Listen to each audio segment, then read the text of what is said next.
d'Abidjan une référence internationale. Cette émission vous est présentée par la SODEMI, la porte d'entrée du secteur minier ivoirien.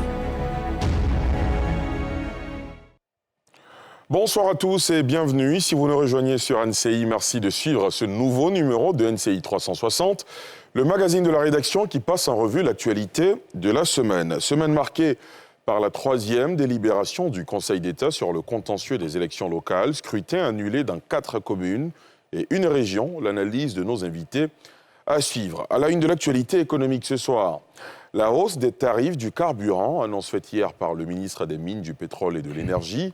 Quel impact de cette augmentation sur le pouvoir d'achat? Nous poserons la question évidemment à nos analystes et vous pourrez participer à cette émission en nous appelant. Autre sujet au menu ce dimanche, un remaniement ministériel et une série de nominations dans plusieurs institutions annoncées pour bientôt, annonce faite par le président de la République qui a surpris plus d'un. Le président Alassane Ouattara qui l'a faite lors du dernier Conseil des ministres. Et en toute fin d'émission, nous évoquerons les relations entre la Côte d'Ivoire et le Burkina Faso. L'arrestation, souvenez-vous, de 2 gendarmes ivoiriens le 19 septembre dernier en territoire burkinabé ne serait-elle pas de nature à effriter les relations entre les deux pays? Autre matière à débat, voilà pour le sommaire avec moi en plateau ce soir. Pour faire ce débat, professeur Simplice Dion-Yodé, enseignant en philosophie politique, président de l'Association des professeurs de philosophie de Côte d'Ivoire, professeur Gédéon Bangali Ngoran, professeur à l'université Jean-Laurent Guédé de Daloa, analyste politique, spécialiste des relations internationales, docteur Koné Ismaël, un nouveau visage dans cette émission, enseignant-chercheur en droit privé et criminel à l'université de Nantes en France, Landry Couillot, juriste, analyste politique, formateur à l'École nationale d'administration, docteur Sylvain Guessan, analyste politique, écrivain, directeur de l'Institut de stratégie d'Abidjan, Augustin Couillot, journaliste, éditorialiste. Et bien sûr, pour la 3e partie de cette émission, nous aurons en duplex de Ouagadougou Hervé Dapa, qui est journaliste à BF1 TV. Bonsoir à vous, chers invités. Bonsoir, Ali. Merci d'avoir accepté notre invitation. Oui. Merci. Vous êtes prêts pour le débat, messieurs? Oui, bien sûr. Parfait. Tout de suite, nous prenons la direction du Conseil d'État qui a rendu son 3e verdict sur le contentieux des élections locales. La décision est tombée jeudi. Le scrutin est annulé dans 4 communes et une région, comme nous le montre Mardoché Kouassi dans ce reportage. Les élections municipales du 2 septembre dernier dans les communes de Ferkessédougou, San Pedro, Kouibli, Goïtafla et Sarala sont annulées. C'est ce qui ressort de l'audience du Conseil d'État du jeudi 28 septembre relative au recours en annulation introduite auprès de l'institution par plusieurs candidats. Concernant les régionales, le scrutin a été sans surprise annulé dans le Guémont, où la commission électorale indépendante a été incapable de proclamer les résultats à cause des nombreux incidents survenus sur place. Pour toutes ces localités, la CEI devra organiser de nouvelles élections dans un délai de 3 mois. Quant aux candidats des élections municipales dans la commune de Buyo et Madinani, ils devront patienter pour connaître l'issue de leur dossier. Leurs verdicts ont été respectivement renvoyés au 3 et au 5 octobre. Pour les 6 autres localités concernées par l'audience du jeudi 28 septembre, les requêtes ont été rejetées parce que mal fondées selon les juges du Conseil d'État. Il s'agit des communes de Bouguyé, Bingerville, Guitry, Assuéfry, Diabo et Aféry. Les prochaines audiences du Conseil d'État se tiendront les 3, 5 et 10 octobre prochains. Monsieur, professeur Bangali Gédéon Ngoran, comment vous avez accueilli la nouvelle de la reprise de ces élections dans 4 communes et une région? Je pense qu'il y a un constat déjà à faire au niveau de, je dirais, la dimension massive des recours qui ont été introduits. Quand il y a des élections qui sont organisées par la CEI et que seulement pour les municipales, vous avez 73 recours qui sont introduits, donc l'équivalent de 1/3 des circonscriptions qui sont contestées, il y a là, je dirais, un indicateur du déficit de confiance des acteurs électoraux vis-à-vis de l'arbitre que représente cette CEI. Et puis, quand on regarde à l'intérieur de ces 73 recours, il y a une unanimité des différentes, je dirais, chapelles politiques parce qu'il n'y a pas que la contestation venant des candidats de l'opposition ou des indépendants. Il y a également des candidats du RHDP qui ont été battus dans les circonscriptions également, qui ont formulé des recours. Donc, par rapport à des irrégularités. Et ça pose la question de fond de est-ce qu'il est possible d'organiser des élections impartiales avec une CEI qui est animée par des acteurs partisans. Par quel miracle on peut arriver à organiser des élections qui inspirent confiance quand le mode de fonctionnement de la CEI à travers ses représentants locaux consiste à travailler avec des représentants qui sont envoyés par des partis politiques. Donc finalement, il y a cette ingérence des intérêts, cette interférence entre les intérêts partisans et l'obligation d'exécuter des élections impartiales. Donc je pense que c'est déjà la première des choses qu'il faut relever, c'est qu'il y a un déficit de confiance vis-à-vis de la CEI, du fait donc de la quantité même des recours introduits. Et puis au-delà de cela, il y a 4 communes dans lesquelles on doit reprendre les élections, excepté la région du Guémont. Dans les 4 communes, ce sont des indépendants qui ont gagné. Et quand vous prenez le cas, par exemple, de Goïta Fla, on a vu dans la presse, notamment, une lettre ouverte publiée par la candidate qui avait gagné les élections, dont la victoire a été remise en cause par la décision du Conseil d'État. Et l'interprétation, parce qu'il y a une signification juridique, mais la signification politique, l'interprétation politique en tout cas, qui a été faite, c'est que c'est le même problème de déficit de confiance, parce qu'elle a chargé le verdict du Conseil d'État en pointant du doigt le fait qu'il y aurait eu une consigne venant d'un cacique du parti au pouvoir et qui a conduit donc à ce résultat-là qui décide qu'on reprenne les élections. Et cette interprétation, je pense qu'elle est partagée par les autres candidats indépendants parce qu'il y a eu des recours qui ont été introduits dans des communes où le parti au pouvoir, des candidats du parti au pouvoir étaient vainqueurs, mais ces recours-là ont été déboutés. Par contre, dans les 4 circonscriptions, il faut reprendre les élections. Coïncidence, il s'agit de 4 communes où ce sont des candidats indépendants. Je citerai Ferke-Sedougou, où c'est un candidat indépendant qui a gagné selon les premiers résultats, contre le candidat du RHDP. Il y a le cas également de San Pedro, où il s'agit d'une candidate indépendante qui a gagné contre le candidat du RHDP arrivé en 2e position. C'est la même chose à Sarala.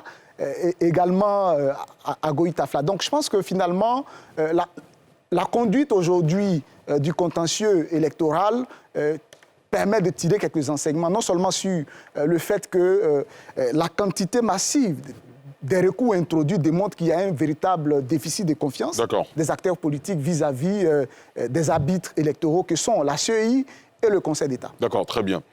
Docteur Sylvain Nguessan, est-ce que vous partagez cet avis de professeur Bangali qui parle de déficit de confiance entre les acteurs que sont les candidats, les hommes politiques et l'organe censé faire l'arbitrage de ces élections? Au regard du nombre de recours introduits et de recours qui ont été acceptés par le Conseil d'État, on se pose des questions sur le test à venir, sur la présidentielle de 2025, qui devrait voir toutes les grandes formations politiques ivoiriennes compétir.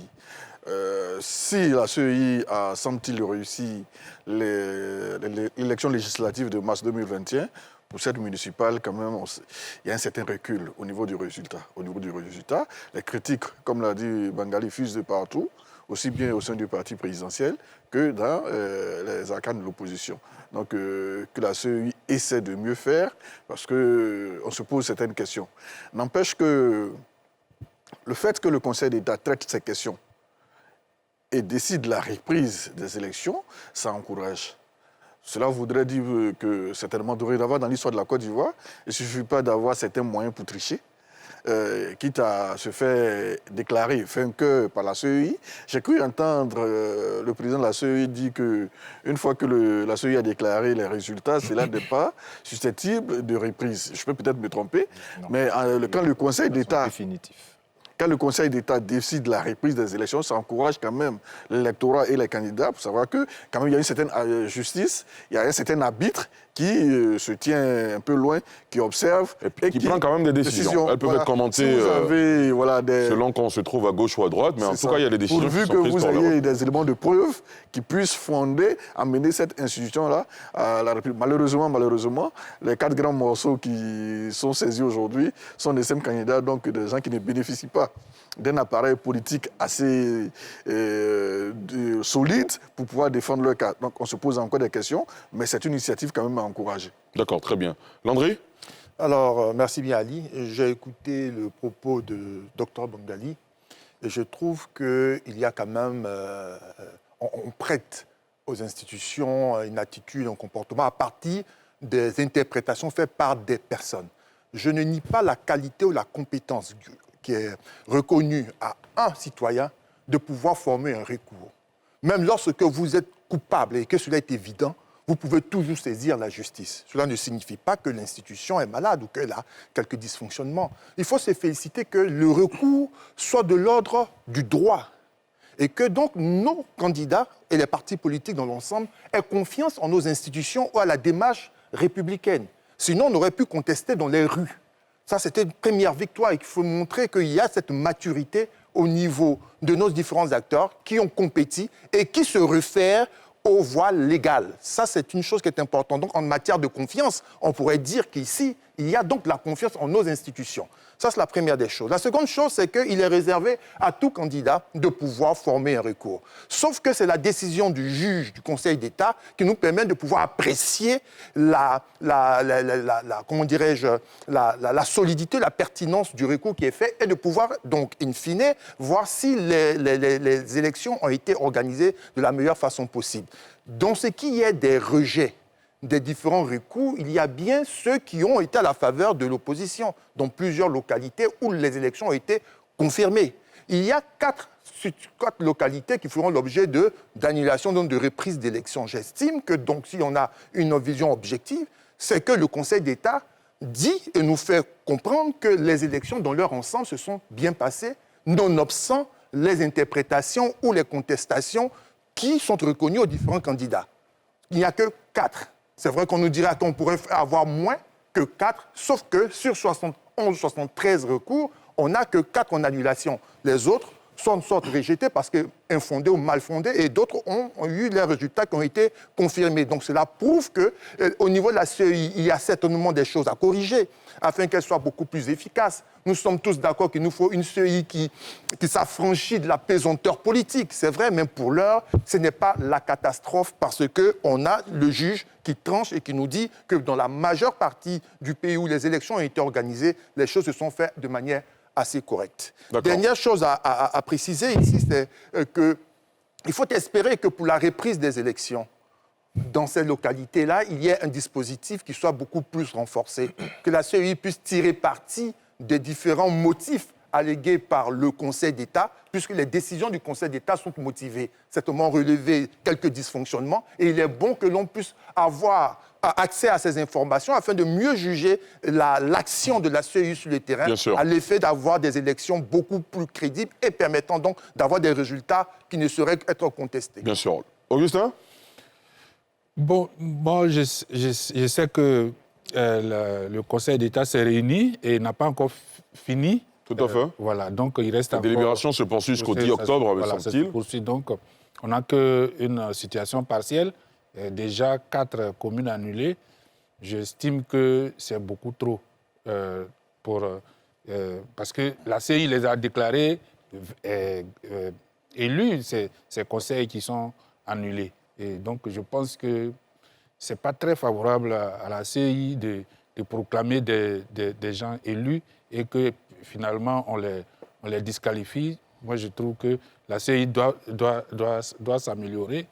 Déjà, comme l'a dit Bangali, il y a beaucoup de suspicions et personne n'a confiance à la CEI. Et ensuite, ce qui vient de se passer avec l'annulation des conseils des indépendants, en tout cas les 4 conseils municipaux annulés, c'est des indépendants, ça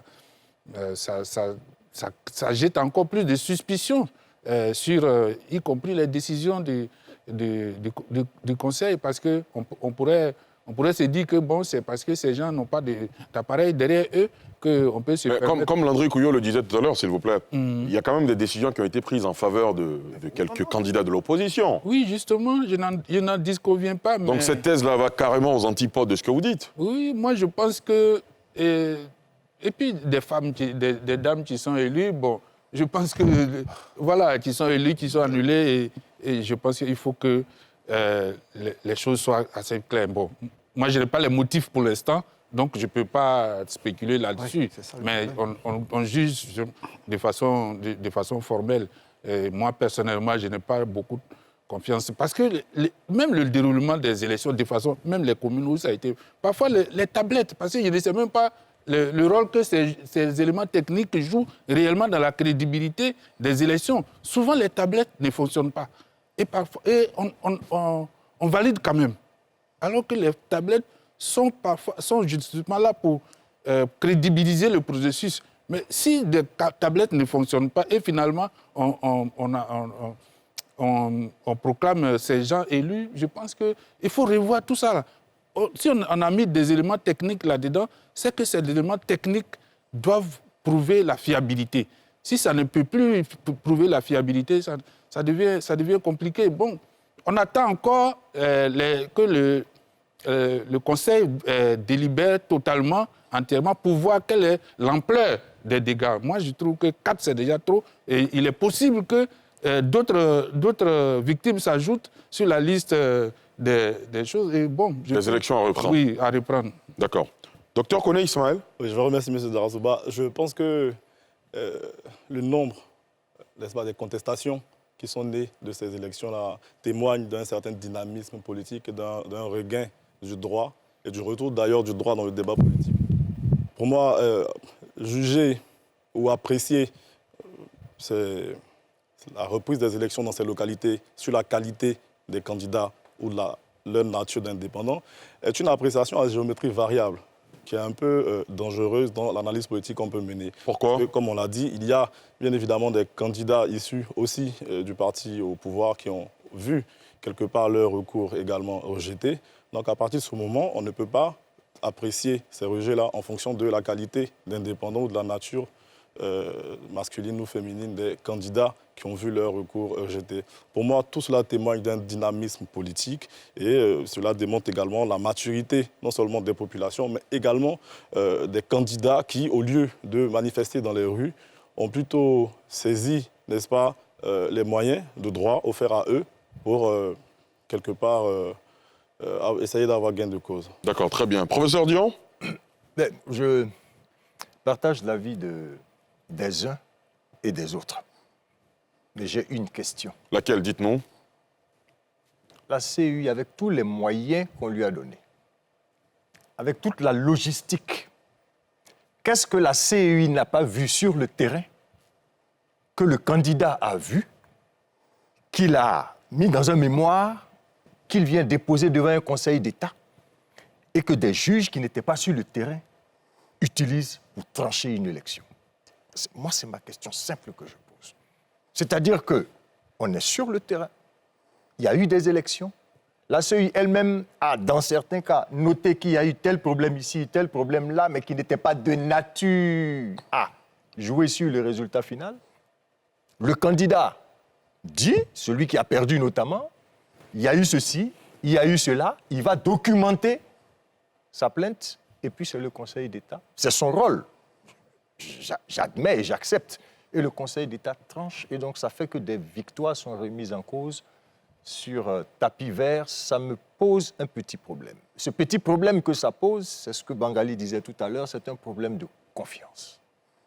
On a déjà un problème de confiance avec la CEI, on a dit un peu politique qu'on a aujourd'hui, parce que c'est des acteurs politiques qui animent cette CEI. Problème de confiance que progressivement on est en train de chercher à régler. On va ajouter encore une autre structure qui va venir remettre en cause le travail fait par la CEI.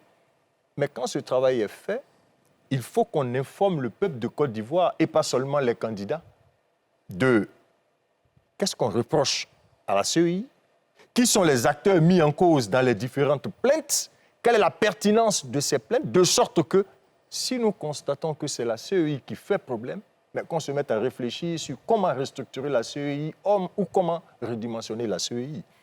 Mais tel que c'est fait, on n'arrive pas à pointer véritablement du doigt les véritables acteurs de cette situation-là. Et quelqu'un qui a remporté sa victoire, comme il a dit, Affaire Kessédougou, qui n'est pas n'importe quel fief. À San Pedro, qui n'est pas n'importe quel fief. Je ne dis pas que les autres fiefs ne sont pas aussi importants, mais on peut dire que c'est des zones à enjeu, c'est des fiefs à enjeu, mais ça fait réfléchir. Mais je ne mets pas en doute l'indépendance des juges et du Conseil d'État. Mais ça nous fait réfléchir et ça doit nous conduire progressivement à faire en sorte que les structures chargées d'organiser les élections puissent le faire pour que les choses soient transparentes. D'accord. Dans le prolongement de votre réflexion, j'ai envie de vous poser une question, messieurs. Nous sommes une jeune démocratie qui est en cours de construction, évidemment. Est-ce que vous verrez d'un bon œil qu'on retourne, par exemple, à une organisation des élections par le ministère de l'Intérieur ou qu'on maintienne la CEI, mais avec des changements, comme cela est souhaité par beaucoup pour ne pas dire la plupart des partis d'opposition? Moi, à défaut d'avoir une CEI de technocrates, il faut remettre les élections au ministère de l'Intérieur. Ça nous fera moins... Et quand vous dites une CEI de technocrates, vous faites allusion à quoi précisément? Les représentants des partis politiques, il faut les enlever. Et vous pensez, vous, en tant qu'analyste politique, que les acteurs politiques de la Côte d'Ivoire s'entendraient à accepter de faire sortir leurs représentants au sein de la CEI? On ne peut pas s'entendre. Il faut confier les élections tranquillement au ministère de l'Intérieur. Laisser le ministère de l'Intérieur. Oui, si la CEI... Parce que tout le monde tire sur la CEI, mais finalement, qui serait prêt à faire une concession? Si la CEI est perçue comme un démembrement de l'exécutif, autant revenir au ministère de l'Intérieur, c'est clair dans l'esprit de tout le monde. Il y a des préfets partout, il y a des sous-préfets partout qui vont organiser les élections, quitte maintenant dans ces régions-là à ce que les partis politiques et leurs représentants les épaulent. Parce qu'on ne peut pas faire un semblant d'institution dite impartiale et la truffer de représentants des partis politiques. Augustin Couillot. Donc les alliances se poursuivent encore au sein de la CEI. C'est cela. Augustin Couillot, une CEI sans parti politique en Côte d'Ivoire, pour vous, ce n'est pas utopique? Ça paraît utopique vu le fait que les partis se battent pour contrôler tous les démembrements de la commission électorale. Donc, à partir de ce moment, il est évident qu'on peut croire que c'est utopique. Sinon, parce que quand vous voyez la mise en place des commissions locales, les partis se battent vraiment pour contrôler la présidence de ces commissions électorales. Pourquoi? Parce que ces partis estiment que quand tu contrôles la commission électorale, tu as une avance sur tes adversaires. Sinon, ils ne se battraient pas. Donc moi, je pense que c'est utopique parce que à l'état actuel des choses, les partis, y compris, surtout le parti au pouvoir, ne souscrirait pas du tout à se débarrasser comme ça de la commission électorale. Et les partis d'opposition? Bon, ça les arrangerait, parce qu'ils sont dans l'opposition. Mais quand ils sont au pouvoir, ça ne les arrange plus de se débarrasser de la CEI. Sauf que, bon, je le dirais, on a, en 2010, quand même, le parti qui était au pouvoir a désigné quelqu'un qui n'était pas membre de son parti comme président de la commission. Et ça, c'était notable. D'accord. Professeur Bangali? Je pense qu'en matière d'OGE, donc Organisation de gestion électorale, il y a 3 modèles qu'on peut observer en Afrique. Il y a le premier modèle où c'est le ministère de l'Intérieur qui gère l'organisation du scrutin. Comme on l'avait en Côte d'Ivoire? Comme on l'avait en Côte d'Ivoire, disons jusqu'à s'il y ait des contestations dans les années 1992 pour qu'il y ait une réforme. 95. Et puis, après ce modèle-là, il y a le modèle qu'on a actuellement, où ce sont des représentants des partis politiques. Et puis, on a le 3e modèle où ce sont des représentants de la société civile. Parce qu'au-delà des partis politiques qui sont des groupes d'intérêt privés, il y a des corps constitués dans la nation, tels que les avocats, tels que les magistrats, tels que ainsi de suite. Donc des corps constitués qui forment la société civile, qui mais en Côte d'Ivoire, le problème, c'est qu'on soupçonne tout le monde. Politique. Non, mais je pense qu'on peut déjà leur prêter au moins le bénéfice du doute. Et puis, les engager, parce que de toute façon, on a déjà essayé la première formule de faire organiser les élections par une institution gouvernementale. On a essayé aussi la 2e formule. Donc, il nous reste de toute façon que la dernière formule, c'est-à-dire une formule où on confie l'organisation des élections à la société civile. Mais au-delà de ça, je pense qu'il y a un élément essentiel qui ressort justement dans la gestion du contentieux actuel qui doit donner à réfléchir. Il faut penser à la longue à pénaliser, je dirais, les actes commis par certains représentants de candidats ou par certains candidats en termes d'actes de violence pendant le processus électoral. Aujourd'hui, on reprend les élections dans certaines localités à partir je dirais, d'actes de violence en termes d'une détruite. On a identifié les coupables, mais finalement, qu'est-ce que les candidats au bénéfice desquels on a posé ces actes, quel est le préjudice que ça leur coûte? On reprend simplement les élections, ils ne sont ni disqualifiés, ils ne sont ni, je veux dire, on ne leur impute pas des poursuites judiciaires, donc il n'y a pratiquement pas de conséquences, des actes, des conséquences en matière pénale, des actes qu'ils ont posés. Finalement, on se retrouve, c'est le cas du Guémont, on a des circonscriptions multirécidivistes où, à plusieurs reprises, les mêmes actes reviennent parce que finalement, les gens peuvent poser des actes. Et puis, il n'y a aucune conséquence pour leur candidat. Parce qu'il n'y a pas de dissuasion aussi devant. Voilà, finalement, donc je pense qu'il y a une forme d'impunité. Une forme d'impunité qui fait que finalement, ça encourage les gens qui se rendent compte qu'il y a un bureau de vote où ils sont plutôt minoritaires parce que dans la sociologie politique, c'est un bureau de vote qui vote majoritairement l'adversaire. Donc, on envoie des loubards. Donc, soit casser les urnes ou créer des conditions pour que les élections n'aient pas lieu. Comme ça, on est assuré d'avoir neutralisé donc, une contribution à la victoire éventuelle de son adversaire. Et quand il n'y a pas derrière des poursuites judiciaires, on encourage ce genre d'actes-là. Donc, il faut essayer la dernière formule, c'est-à-dire des élections organisées par la société civile, mais au-delà de ça, il faut pénaliser quand même. On reparlera tout à l'heure de la société civile. Il y a beaucoup de propositions dans le direct sur nos réseaux sociaux notamment. Il y en a qui se posent beaucoup de questions sur la société civile qui est également remise en cause. Alors, contrairement à votre argumentaire de tout à l'heure, M. Edouard, qui nous appelle de Bassam, pense que la Côte d'Ivoire, les Ivoiriens, les hommes politiques de façon générale, font un mauvais procès à la CEI parce qu'il y a bien des zones où des candidats de forte tête du parti au pouvoir ont bien perdu ces élections. Monsieur Edouard, bonsoir. Monsieur Edouard, bonsoir. Est-ce que vous nous recevez? Bonsoir. Bonsoir, M. Edouard. Bonsoir, M. Ali. Ah, moi, c'est M. Diarra-Souba. Vous, c'est M. Edouard. M. Diarra-Souba, oui. D'accord, très bien. Nous vous écoutons. Bon, M. Diarra-Souba, merci de me donner l'opportunité. Je crois que votre plateau est bien... visiblement, des problèmes techniques avec M. Edouard. On va lui laisser encore quelques secondes. Si ça ne va pas, malheureusement, on sera obligé de... On vous entend, allez-y. Un faux procès à la CEI.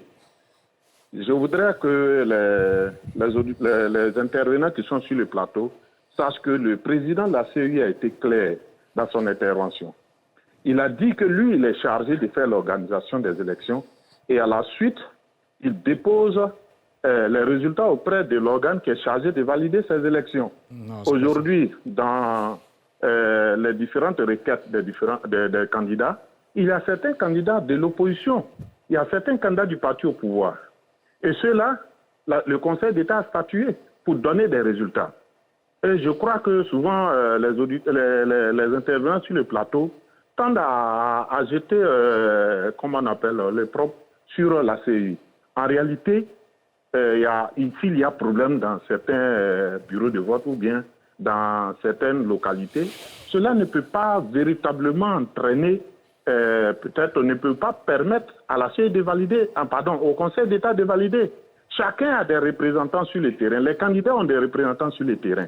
Il pourrait avoir aussi, eux, des images ou des films qui pourraient confirmer ou qui pourraient donc apporter des éléments pour annuler ou pour apporter des critiques sur la qualité des élections sur le terrain. Donc je crois qu'il faut que on essaie de voir au niveau de comment on appelle des intervenants pour ne pas qu'ils chargent de façon négative la CEI. La CEI ne fait que son travail. Et puis souvent, moi je m'étonne souvent d'entendre les gens dire que la CEI n'est pas indépendante. Même si on place un homme de la société civile, je vous dis qu'on constitue la CEI que des personnes de la société civile. Il n'y a pas de société civile en Côte d'Ivoire. Il y a des gens qui ont toujours un penchant pour un parti politique. Peut-être que si on voudrait avoir une CEI indépendante... Dire qu'il n'y a pas de société civile en Côte d'Ivoire, c'est quand même un peu fort, hein? C'est votre analyse, voilà. Je l'entends bien, mais c'est une affirmation quand même forte. En tout cas, je vous en laisse l'entière responsabilité. Je suis bien obligé de vous interrompre parce que nous devons poursuivre le débat. En tout cas, merci de votre contribution, monsieur Edouard. Merci pour vous. En tout cas, on fait un mauvais procès à la CEI. Messieurs, justement, nos internautes qui participent à cette émission se posent la question de savoir quel membre de la société civile pourrait susciter l'adhésion en vue de se voir nommé ou élire à la tête de la CEI. Il y en a qui parlent des religieux. Ça vous dit quelque chose, docteur Koné? Merci, M. Jansoba. Déjà, moi, je veux revenir sur le caractère impartial de la CEI. Je pense que l'impartialité de la CEI réside même dans la présence, n'est-ce pas, des partis politiques. Donc, une impartialité fondée, finalement, sur la partialité. Tout à l'heure, le professeur Bangali parlait, n'est-ce pas, des différents modèles qui ont été utilisés en Afrique. Déjà, le premier modèle, c'est-à-dire l'utilisation des ministères de l'Intérieur, est tombé en désuétude. Je pense que ce n'est plus un modèle qu'on peut n'est-ce pas, souhaité pour l'Afrique. Le second modèle qui est donc utilisé en Côte d'Ivoire avec la présence des différents partis politiques, pour moi, c'est le socle même d'un équilibre. Ça, c'est le deuxième point. Ensuite, j'ai peur que si on revient, n'est-ce pas, comme le docteur Sylvain l'a proposé tout à l'heure, au ministère de l'Intérieur, qu'on finisse par assister à un jeu de chaises musicales. À chaque fois qu'un parti va se retrouver dans l'opposition, automatiquement, on va fustiger, n'est-ce pas, l'organe qui va organiser, je me répète, ces élections, comme organe partial. Le dernier point, c'est sur le rôle essentiel du Conseil d'État, qui pour moi n'a pas vocation à prononcer. Sa matière n'est pas une matière répressive. Il appartient par ailleurs aux différents candidats qui ont constaté des incriminations, donc des comportements répréhensibles sur le terrain, de porter plainte ou aux différents procureurs de ces localités de s'autosaisir de ces différents faits et de les porter devant les juridictions pénales afin de se voir sanctionner. Bien sûr.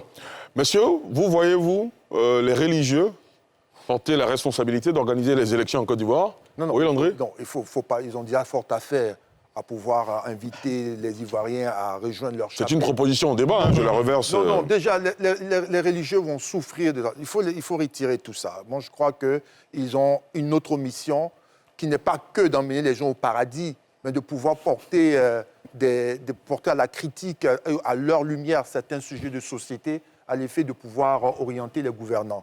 Il ne faut pas les mêler dans le jeu politique, ça ne sert strictement à rien, surtout que dans ce pays. Non, ils ne seraient pas mêlés au jeu politique, ils seraient les arbitres. Surtout que dans ce pays, on a tôt fait et très vite fait de pouvoir arrimer un ordre religieux à un parti politique. Donc ça ne sert strictement à rien. Le problème de la Côte d'Ivoire, c'est que tout est politisé.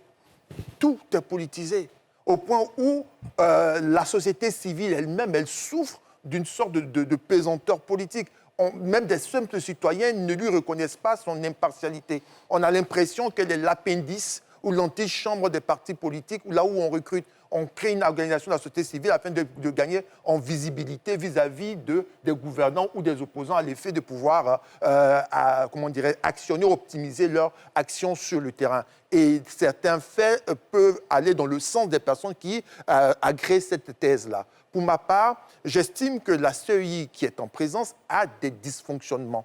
Le président de la CEI lui-même l'a reconnu. Il y a des choses à pouvoir corriger. Maintenant, s'il faut pouvoir retirer les partis politiques de cet organe-là, qui va-t-on mettre à la place alors qu'on a une démarche qui est entièrement politisée? Pour ma part, quels que soient les partis politiques qui sont présents, le plus important, l'exercice à réaliser, c'est de veiller à ce qu'au moment de l'organisation des élections, il y ait de moins en moins de dysfonctionnements qui pourraient créer la suspicion.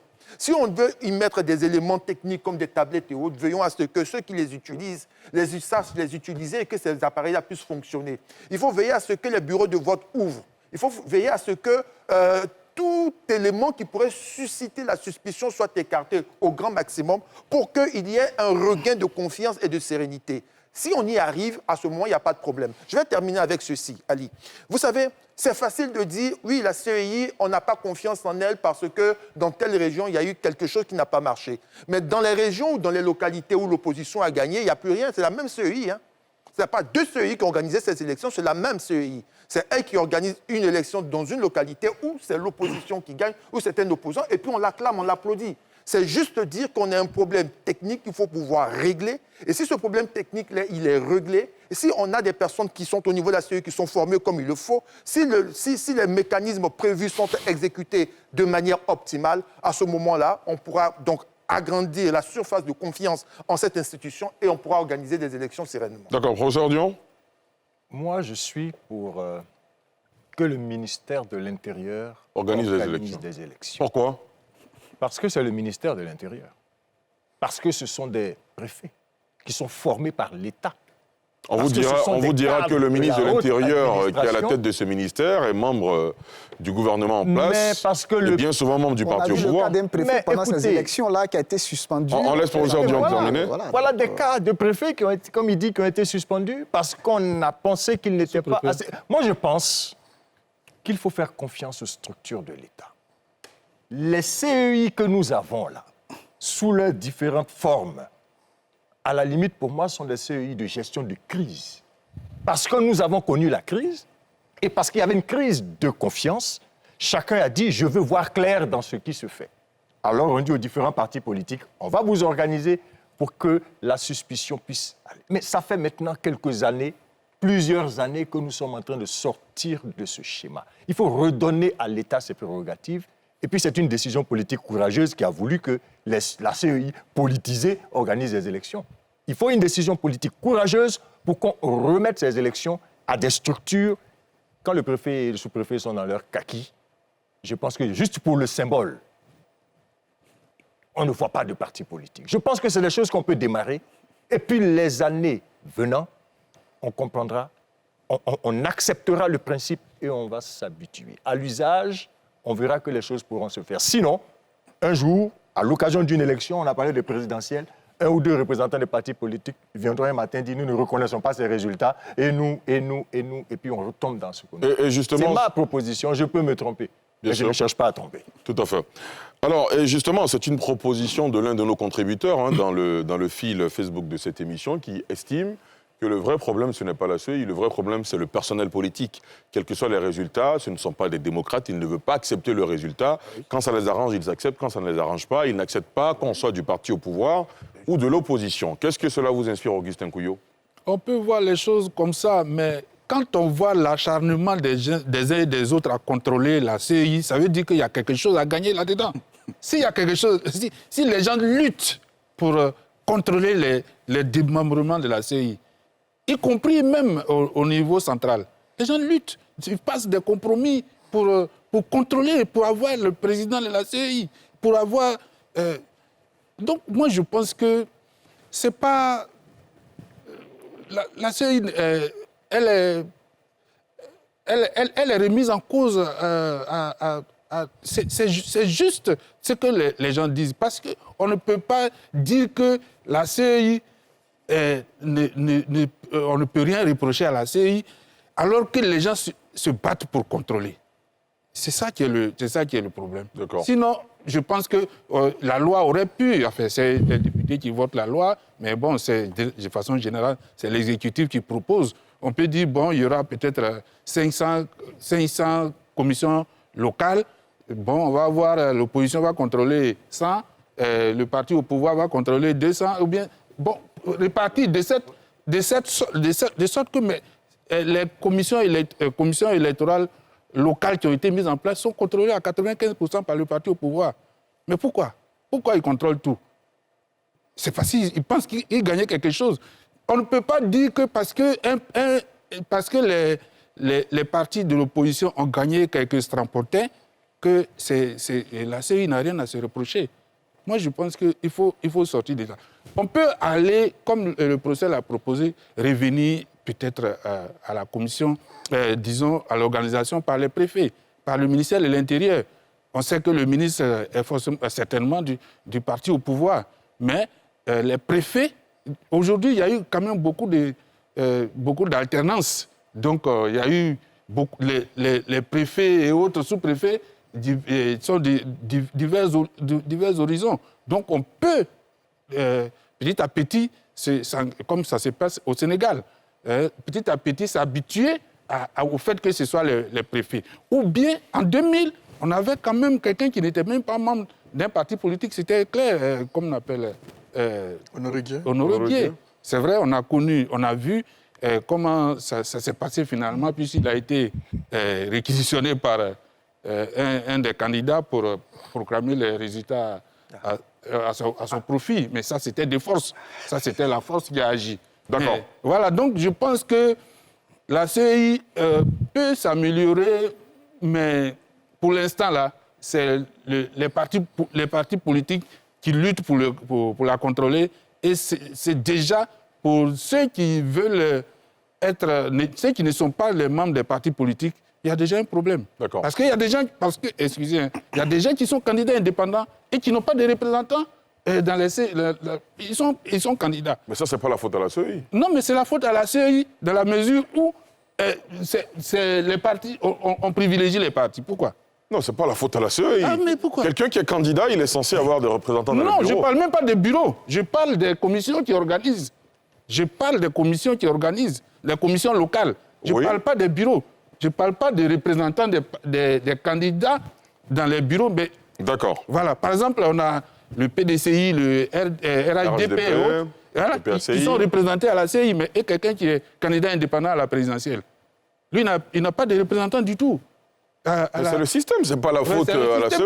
Et c'est le système-là qui est mauvais. Bon, d'accord, très bien, c'est votre avis. Sylvain Nguessan? Oui, pour revenir à votre question concernant les religieux comme principaux responsables de l'organisation des élections, ils ne sont pas écartés, mais il ne suffit pas seulement d'être religieux. Voilà, et je ne souscris pas à cette hypothèse disant tous les Ivoiriens sont politisés. Non, nous sommes 29 millions. Ce serait une insulte de dire qu'il n'y a pas un Ivoirien qui est crédible pour organiser une élection. Au plus fort de la crise en Côte d'Ivoire, où il y avait des ministères qui étaient disputés âprement entre le parti au pouvoir d'alors, l'opposition et les groupes armés, mais il y a eu des personnes qui ont fait l'unanimité pour occuper des postes. Sur 29 millions d'Ivoiriens, quand même, qu'on ne dise pas que nous tous sommes politisés, personne ne peut être... Non, il y a des personnes crédibles en Côte d'Ivoire. Dire que personne n'est crédible en Côte d'Ivoire, vraiment, il faut fermer toutes les institutions. Il faut fermer l'ENA, il faut fermer l'école de gendarmerie, il faut fermer l'école de guerre, il faut fermer quoi encore, les chapelles religieuses. Il faut fermer les plateaux télé. Les plateaux télé, parce que nous tous, et puis on se retrouve à Gamay au Black Market, le plus fort l'emporte. Et la vie continue. Non, il y a des personnes crédibles en Côte d'Ivoire. C'est quoi ce stéréotype sur Adjamé? Ah oui. Non, c'est le lieu de commerce. Ah ouais, d'accord. Là, je vous comprends. Voilà, comme lieu commercial où l'argent circule. Parfaitement. Mais comme chez nous, on n'utilise pas encore les cartes pour... Voilà, il y a des personnes crédibles en Côte d'Ivoire. Ceux qui étaient là hier, maintenant qui sont encore vivants, c'est vrai qu'ils ont pris de l'âge, mais il y a d'autres figures encore qui ont émergé. Il y a des religieux crédibles en Côte d'Ivoire. Il y a des clercs. Moi, je connais des imams quand ils doivent parler, même dans les milieux évangéliques où moi je suis, on les écoute parce que ce sont des personnes crédibles. Il y a des personnes dans le milieu catholique, quand ils prennent la parole, ils sont crédibles. Il y a des gens dans la société civile, il y a même des personnes dans les partis politiques qui prennent des positions qui sont parfois contre l'orientation stratégique de leur parti politique. Les hommes crédibles, il y en a en Côte d'Ivoire. Nous sommes une nation, 29 millions, on peut peut-être présager de certaines choses, mais on peut trouver encore des hommes. Moi, même que j'ai écouté le monsieur, je ne le connais pas trop, mais je l'ai entendu revenir sur le cas du plateau. Critiquer ses propres collaborateurs sur l'organisation de l'élection municipale au plateau, c'est fort quand même. Et vous faites allusion au président de la CEI, et Ibrahim Kibia Coulibaly. C'est fort quand même. Donc, il y a des personnes crédibles en Côte d'Ivoire qui peuvent organiser des élections. Si on ne veut pas revenir au ministère de l'Intérieur, mais cette CEI-là, elle demande beaucoup de choses. Elle demande à répondre. D'accord. En tout cas, ce soir, on a permis aux uns et aux autres de se prononcer et reverser plusieurs idées dans le débat. Au pas de course, nous allons passer au second sujet de cette émission, évidemment, en rappelant, puisqu'on a beaucoup parlé de la CEI, messieurs, l'ancien président de la CEI, Youssouf Bakayoko, a été rappelé au Seigneur dans la nuit d'hier à aujourd'hui. En France, me semble-t-il, toute la direction et la rédaction de NCI transmet les condoléances la plus attristées à la famille de l'ancien président de la Commission électorale indépendante, Youssouf Bakayoko. En 30 secondes, un mot sur l'homme, un souvenir que vous gardez de lui. Augustin? Ce que je peux dire de ce monsieur, je dis, c'est comme une carpe. Ce monsieur ne sort jamais un mot. Il n'a jamais dit un mot. Même après tout ce qui s'est passé en 2010, accusé ici et là, il n'a jamais fait une interview pour... J'ai essayé de lui arracher une interview, il a refusé complètement, il y a quelques années. Et pour donc, confirmer ce que vous dites. C'est un vrai diplomate. En tout cas, paix à son âme. D'accord, très bien, monsieur. Un mot sur lui? Il avait une Bangali? voix qui portait pour moi. D'accord. J'aimais bien sa voix. Très bien. Il avait une voix qui portait, il était, comme il dit, très serein. Et puis c'était haut fonctionnaire de l'État aussi. Bangali? Oui, on se souvient de lui surtout, en tout cas en bien, pour sa carrière de diplomate. Il fait partie de ce qu'on peut qualifier, je dirais, d'épicuriens de la politique ivoirienne, donc des gens qui ont une parole très rare et qui, du fait qu'ils ont une parole très rares, ont plutôt, là où on s'attendait à ce qu'ils se prononcent sur des situations où leur réputation était impliquée, ont préféré se murer dans le silence. Et donc, disons que sur les dernières années de sa vie en tant que président d'une institution contestée, parce que je pense qu'au-delà de sa personne, ce n'est pas tellement sa personne qui a été contestée, mais c'était surtout le système qu'il a laissé derrière lui aujourd'hui. Donc on continue de contester la CEI, c'est la preuve que finalement, ce n'est pas forcément lui, sa personne qui a été contestée, mais il s'est retrouvé à la tête d'une institution contestée, donc il a été éclaboussé d'une certaine manière par la configuration du système. Et donc, même si, aujourd'hui, on peut reprocher des choses à cette CEI qu'il a dirigée, c'est plus au système, dans sa configuration, qu'il faut reprocher des choses, pas forcément à sa personne. Voilà. Très bien. Landré? Je voudrais dire qu'à l'instar de M. Youssou Bakayoko, toutes les personnes qui ont accepté d'être à la tête de la CEI sont des hommes courageux. Courageux dans le sens où, quel que soit le travail que vous ferez, il y aura une partie de la population qui va vous reprocher quelque chose et vous faire peser la charge de la suspicion. C'est en cela que je dis qu'on est dans une société qui est politisée. Si vous donnez un résultat et que ça n'arrange pas un camp ou un groupe, on vous reprochera d'avoir joué pour l'autre camp. Moi, je retiens un homme courageux qui a fait son travail selon les missions qui lui ont été données et qui, avec courage, a permis donc à la Côte d'Ivoire de passer un autre cap. Et donc, tous ceux qui ont hérité de son fauteuil, qui vont hériter de son fauteuil, auront donc cette charge-là et cette suspicion ambiante de pouvoir jouer pour l'autre camp. Mais il va falloir avoir l'attitude de cet homme-là, de pouvoir garder cette attitude zen et sereine. Et surtout le silence qui fait la grandeur des hommes d'État. Paix à son âme et qu'il soit donc un exemple pour tous ceux qui aimeraient bien sûr un jour siéger en tant que président de la CEI. Merci beaucoup, messieurs. On va parler à présent de la hausse du prix du carburant. 875 francs CFA pour le super sans-plomb et 715 francs CFA pour le gasoil. Tels sont les nouveaux tarifs du carburant en Côte d'Ivoire. L'annonce a été faite hier par le ministre des Mines, du Pétrole et de l'Énergie, Mamadou Sangafoua Coulibaly. On fait le point avec Pierre Dipaumelin et on en parle juste après. Dimanche 1er octobre 2023, la mesure relative à la hausse du prix du super sans-plomb et du gasoil en Côte d'Ivoire est effective dans les stations, comme décidé la veille par le gouvernement ivoirien. 875 francs CFA pour le super sans-plomb et 715 francs CFA pour le gasoil, soit une augmentation de 60 francs pour les deux produits. Dans cette station, le grand tableau des prix attend d'être mis à jour, mais sur le compteur de la pompe, l'augmentation est bien appliquée. Donc, pour moi, personne ne s'est plaint. J'ai toujours accepté le prix pour le moment. Bon, peut-être c'est demain, lundi, on verra sur la mesure. Sinon, présentement, tous ceux qui viennent... Bon, déjà, ils étaient déjà informés. Le tableau n'est pas électronique. Le tableau est manuel. À la pompe, d'abord ça, c'est électronique. L'autre enjeu avec cette hausse du prix du carburant concerne les tarifs des transports en commun. Faut-il s'attendre à une hausse des prix? À la gare de Bassam, dans la commune de Trècheville, la question divise. Ça va monter, transport, on va monter. Ouais, on va monter.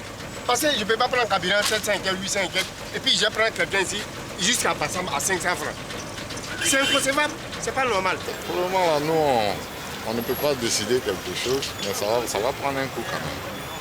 Puisque actuellement, le transport, au niveau du transport, le carburant a augmenté. Mais qu'est-ce que les gens font pour nous? Rien. Tout ce qui va augmenter de la mauvaise foi, si 20 litres, ça c'est 1200 francs de payer de plus. Donc tu as augmenté ça pourquoi? Face aux transporteurs, les usagers sont entre inquiétude et résignation. La vie est devenue chère. Quand le prix du carburant augmente, la vie devient plus chère. Ça, c'est logique, ça y va de paix. La hausse des prix du carburant, ça joue, surtout. On parle d'augmentation des salaires, c'est vrai. Mais tant qu'il y aura l'évolution, l'augmentation des coûts de carburant ou autres, la vie sera encore plus chère. D'habitude, c'est 300 le transport. 300. Et par contre, quand je venais, ils m'ont pris 400. Avec la nouvelle semaine qui s'ouvre, les regards seront tournés vers les gares routières pour constater le changement, ou non, des tarifs des taxis et des mini-cars dans les jours à venir. Professeur Bangali, selon vous, quel impact de cette augmentation sur le train de vie des Ivoiriens, de façon générale? Mais je pense que si on s'en tient à la communication des trois ministres impliqués sur le dossier, il y a des efforts qui sont faits par l'État pour contenir l'effet domino de l'augmentation, parce que selon l'estimation concernant le super sans-plomb, en principe, si on devait faire un alignement mécanique sur le coût au niveau international aujourd'hui du baril du pétrole, l'augmentation devrait être au-delà de 100 francs. Et donc, l'État a fait des efforts pour, disons, amortir à 60 francs. Mais bon, la question qu'on se pose finalement, c'est que pendant combien de temps l'État ivoirien continuera de cette manière à tenir des coûts? Parce qu'habituellement, quand on est dans une phase de croissance de la valorisation internationale du baril de pétrole, on est sur peut-être une crise de 3 mois, de 6 mois, mais là, on est dans une situation reliée à la crise en Ukraine qui, au fur et à mesure qu'on avance, ne donne pas l'impression de s'améliorer. Donc, moi, la question que je pose, c'est qu'on tiendra de cette manière-là... Jusqu'à quand? Jusqu'à quand? Parce que le pays est déjà dans une situation de déficit budgétaire. Donc, c'est clair que les subventions, le choix des subventions n'est pas forcément une option pérenne qu'on peut tenir pendant longtemps. Je pense que l'autre option qui reste à l'État, c'est de réduire le train de vie, de réduire donc son train de vie. On l'a vu en 2008, lorsqu'il y a eu une crise semblable. Au-delà des mesures de subvention, l'État a dû faire jouer aussi des efforts concernant le salaire des ministres, a fait des efforts pour réduire son train de vie. Et jusque-là, on parle d'augmentation de 60 francs, mais à quel moment on implique aussi la réduction du prix, du train de vie de l'État, parce que à la même période, là coïncide la décision du président de la République de désigner un haut représentant du chef de l'État pendant qu'il y a déjà... Il est bien curieux ce lien que vous faites, professeur Bangali. Je fais le lien. Vous parlez de baril de pétrole, d'augmentation du tarif, et vous nous ramenez au représentant du chef de l'État. Allez-y. Je fais le lien parce que je pense que l'implication, sinon le rapport, c'est le besoin de réduire les trains de vie de l'État. Parce qu'il y a plusieurs institutions qui existent en doublon. Donc forcément, quand on parle d'institutions qui existent en doublon, je pense aux deux chambres du Parlement. Donc après 2 années d'activité, on ne voit pas vraiment le bien fondé de l'existence du Sénat. On parle des doublons au niveau de la grande médiature et également la grande chancellerie. Donc je pense qu'il y a un certain nombre d'institutions qui existent aujourd'hui en doublon. Et donc il y a le besoin au-delà. Quand on dit doublon, précisez votre pensée. En quoi est-ce qu'il y a des doublons à la médiature, par exemple? Mais il y a des institutions en Côte d'Ivoire, telles que la grande médiature et je relevais, disons, la convergence des missions entre la grande médiature et également la grande chancellerie. Je pense qu'on peut faire jouer, on peut soit fondre ces 2 institutions ou en tout cas faire jouer des rôles, le même rôle qu'on fait jouer à la grande chancellerie et vice-versa, en fonction, bien sûr, de la capacité de l'État de s'imposer le remodélage, je dirais, de la configuration, de la distribution des rôles qu'on fait jouer à ces institutions-là. Je pense que c'est une question de vision. C'est une question de vision en termes de gestion des deniers publics. C'est une question de vision de ce qu'on considère comme indispensable. Et quand le pouvoir d'achat du peuple ivoirien est dans une situation pareille de tension, il faut aussi penser non pas seulement à sacrifier la poche du contribuable, mais il faut aussi que cette tension-là se ressente sur le train de vie de l'État. Donc je pense que c'est la réflexion que j'essaie d'orienter, d'ouvrir.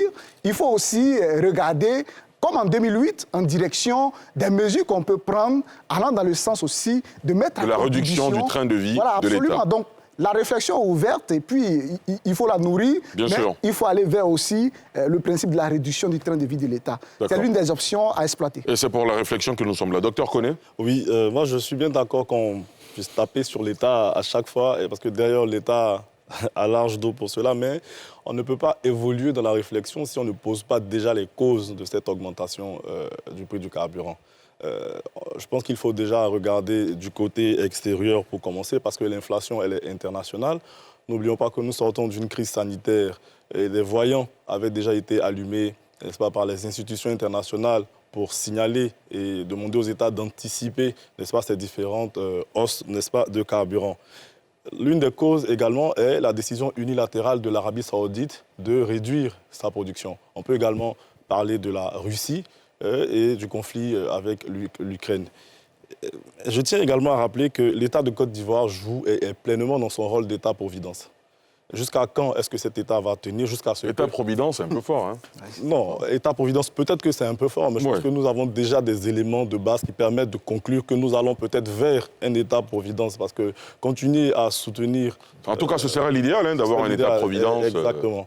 Et puis, quand on parle de train de l'État, réduction du train de l'État, j'aimerais bien qu'on définisse, n'est-ce pas, ce que c'est que le train de l'État et qu'on nous... Le train de vie. Le train de vie de l'État, et qu'on nous donne des éléments pertinents et probants qui nous permettent d'évaluer, n'est-ce pas, de manière matérielle, ça coûte combien le train de vie de l'État. Peut-être qu'à partir de ce moment, on peut et on pourra, n'est-ce pas, discuter sur sa réduction ou pas. D'accord. Augustin? Ben, moi, je les trouve bien gentils avec l'État. L'État de Côte d'Ivoire. Vous avez envie d'être méchant? Non, pas être méchant. Ben vous dites qu'ils sont gentils. Mais ils sont trop gentils. D'accord, on vous écoute, allez-y. Voyez-vous, la Côte d'Ivoire ne vient pas des nets. Voilà. Les crises liées au carburant et autres, on n'en est pas à la première crise. En effet. Le RHDP qui est au pouvoir aujourd'hui est bien issu, en tout cas en grande partie, du RDR. En 2008, ils étaient dans l'opposition. Et dans l'opposition, il y avait des experts du RDR qui disaient qu'ils étaient capables de juguler la hausse des prix du carburant à l'international. On vole votre argent. Ça, c'était à la une d'un journal. On vole votre argent parce que le carburant était passé à 799 francs. Aujourd'hui, à l'époque, le baril du pétrole avait évolué jusqu'à 147 dollars, 150 dollars. Aujourd'hui, je ne crois même pas que ça ait atteint ce niveau, mais on a 875 francs le litre du super sans plomb. Ce n'est pas acceptable du tout. 875 francs. En décembre 2020, le litre du super était à 600 francs. 3 ans après, moins de 3 ans après, on a ajouté 275 francs pour se retrouver à 875 francs. Alors, je pense qu'il est temps que les experts qui ont dit au président Ouattara dans l'opposition qu'on pouvait jouer sur la structure du prix, il est temps qu'ils se montrent. Parce que je crois qu'il a besoin d'eux aujourd'hui. Il a besoin d'eux pour que les Ivoiriens ne mettent pas tout leur argent dans l'achat du carburant. Et ce n'est pas acceptable. Parce qu'on parle des transporteurs.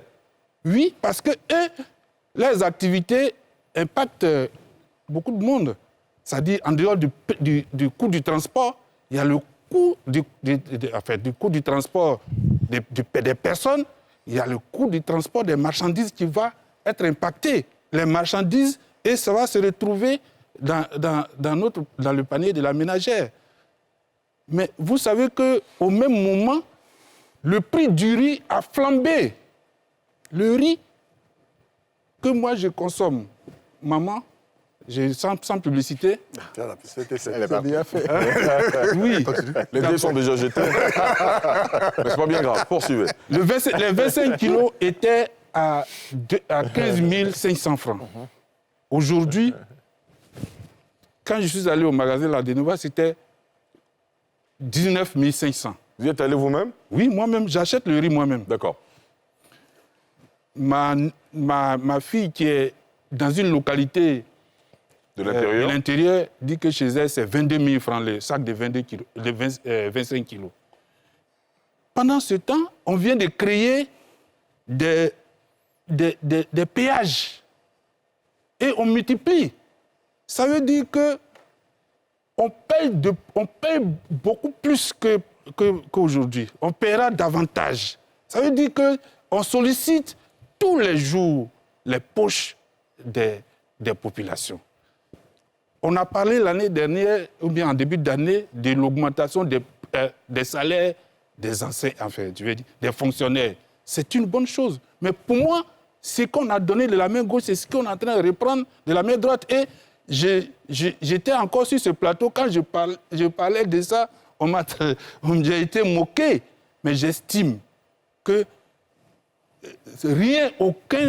aucune, je ne suis pas un spécialiste du pétrole, mais aucune augmentation du pétrole ne doit obliger un gouvernement dans un pays comme la Côte d'Ivoire à évoluer vers 1 000 francs le litre de super. Aucun. Parce que ces gens disent qu'ils ont la capacité de réduire ce que l'État retient, ce qui gonfle le prix du carburant. On dit qu'il y a un montant quand le carburant sort du raffinage, il y a un montant. Et il y a diverses taxes qui interviennent dans le gonflement du prix. C'est le moment, on attend que le gouvernement nous dise, bon, comme le prix a augmenté sur le marché international, alors nous renonçons, le gouvernement renonce à telle taxe, pour que les populations puissent supporter ça. Moi, je ne crois pas au fait que, non, comme les prix internationaux ont monté, c'est normal qu'on augmente. Et que la Côte d'Ivoire ne pourra pas tenir à continuer. Non, il faut faire une politique qui fait en sorte que ces populations souffrent moins. Au lieu de dire, non, ça peut augmenter tout le temps. Non, ça ne doit pas augmenter tout le temps. D'accord. Landry ? Il y a une chose qui me rassure, c'est que mon oncle a dit tout à l'heure qu'il n'est pas expert. Votre oncle ? Oui, mon oncle. Ah, d'accord. Je n'avais jamais fait le rapprochement. Landry Couillon, Augustin Couillon, soit dit en passant. Du coup, avec réserve, nous prenons ses propos et nous lui accordons l'excuse de certaines allégations qui, ma foi, ne relèvent pas de l'objectivité. Laquelle ? La réalité est quoi ? Le professeur Bangali l'a relevé. La Côte d'Ivoire n'est pas un pays qui se trouve sur Saturne. La Côte d'Ivoire est sur Terre. Et les États, comme disait Paul Valéry, entretiennent des relations internationales d'ordre économique qui fait qu'il y a l'effet papillon. Cela veut dire qu'une action posée de l'autre côté du continent a un effet sur vous. Et la réalité, c'est que dans les rapports que nous entretenons, la Côte d'Ivoire consomme un produit comme le carburant, n'est-ce pas, et qui participe à faire fonctionner son économie. Et même si nous avons quelques gisements que nous exploitons, nous ne sommes pas considérés comme étant un super producteur de pétrole. Ça, c'est important à le relever.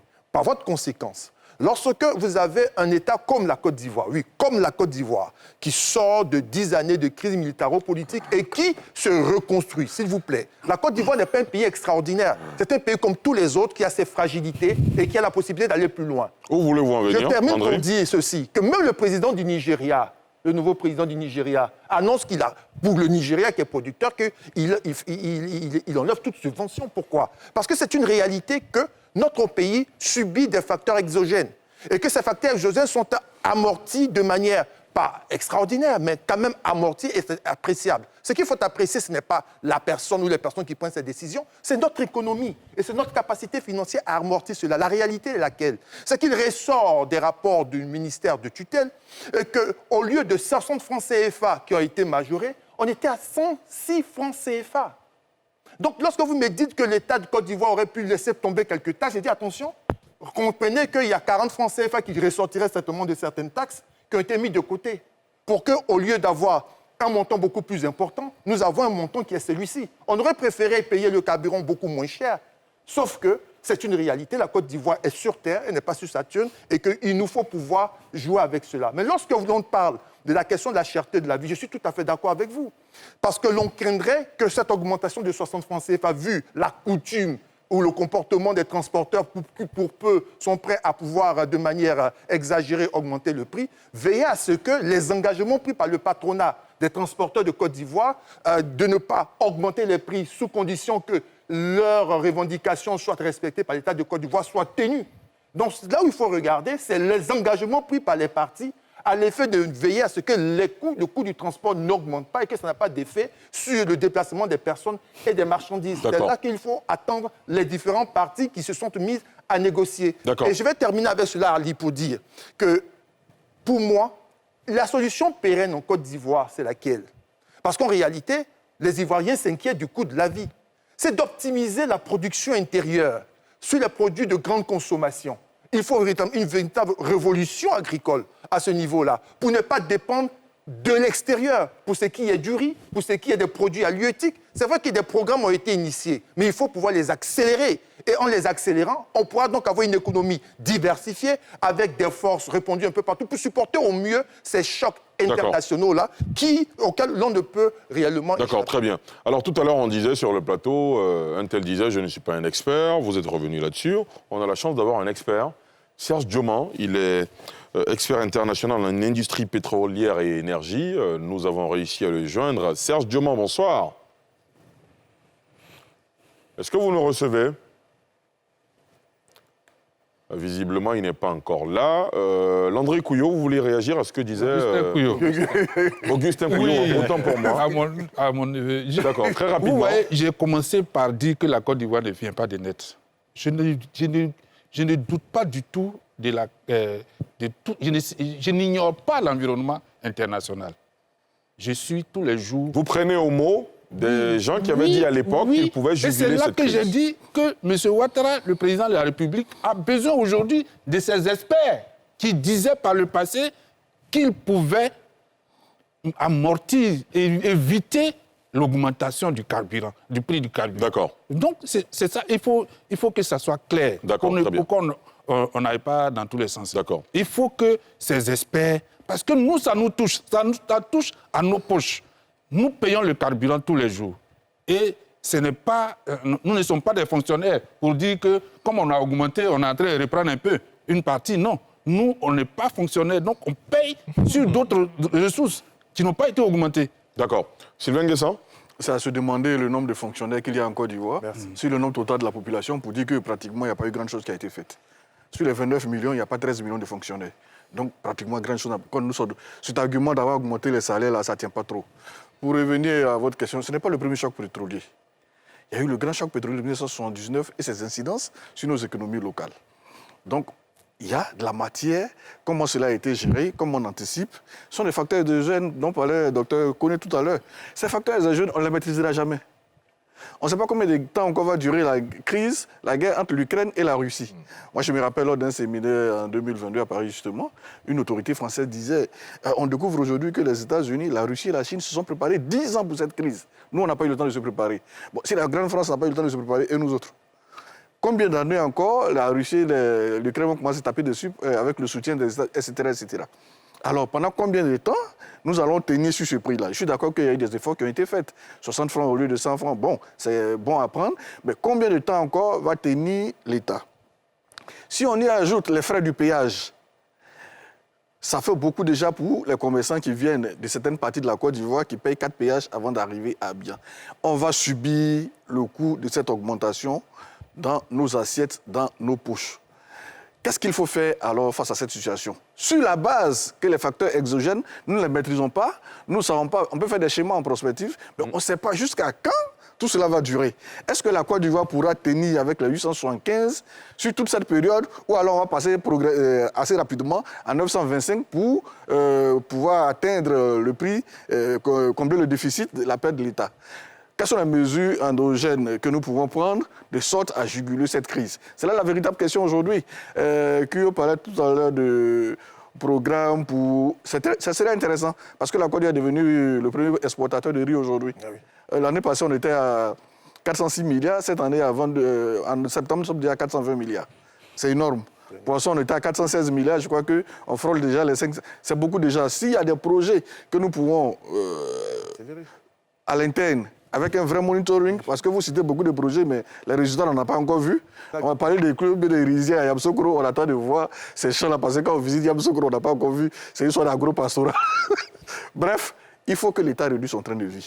C'est l'une des mesures. À côté de ces projets, même les grands projets dont nous parlons, pour les financer, il faut de l'argent. Voilà. Et donc, toutes ces institutions, ce n'est pas une affaire de RHDP, ce n'est pas une affaire d'opposition, c'est une affaire de survie de la Côte d'Ivoire.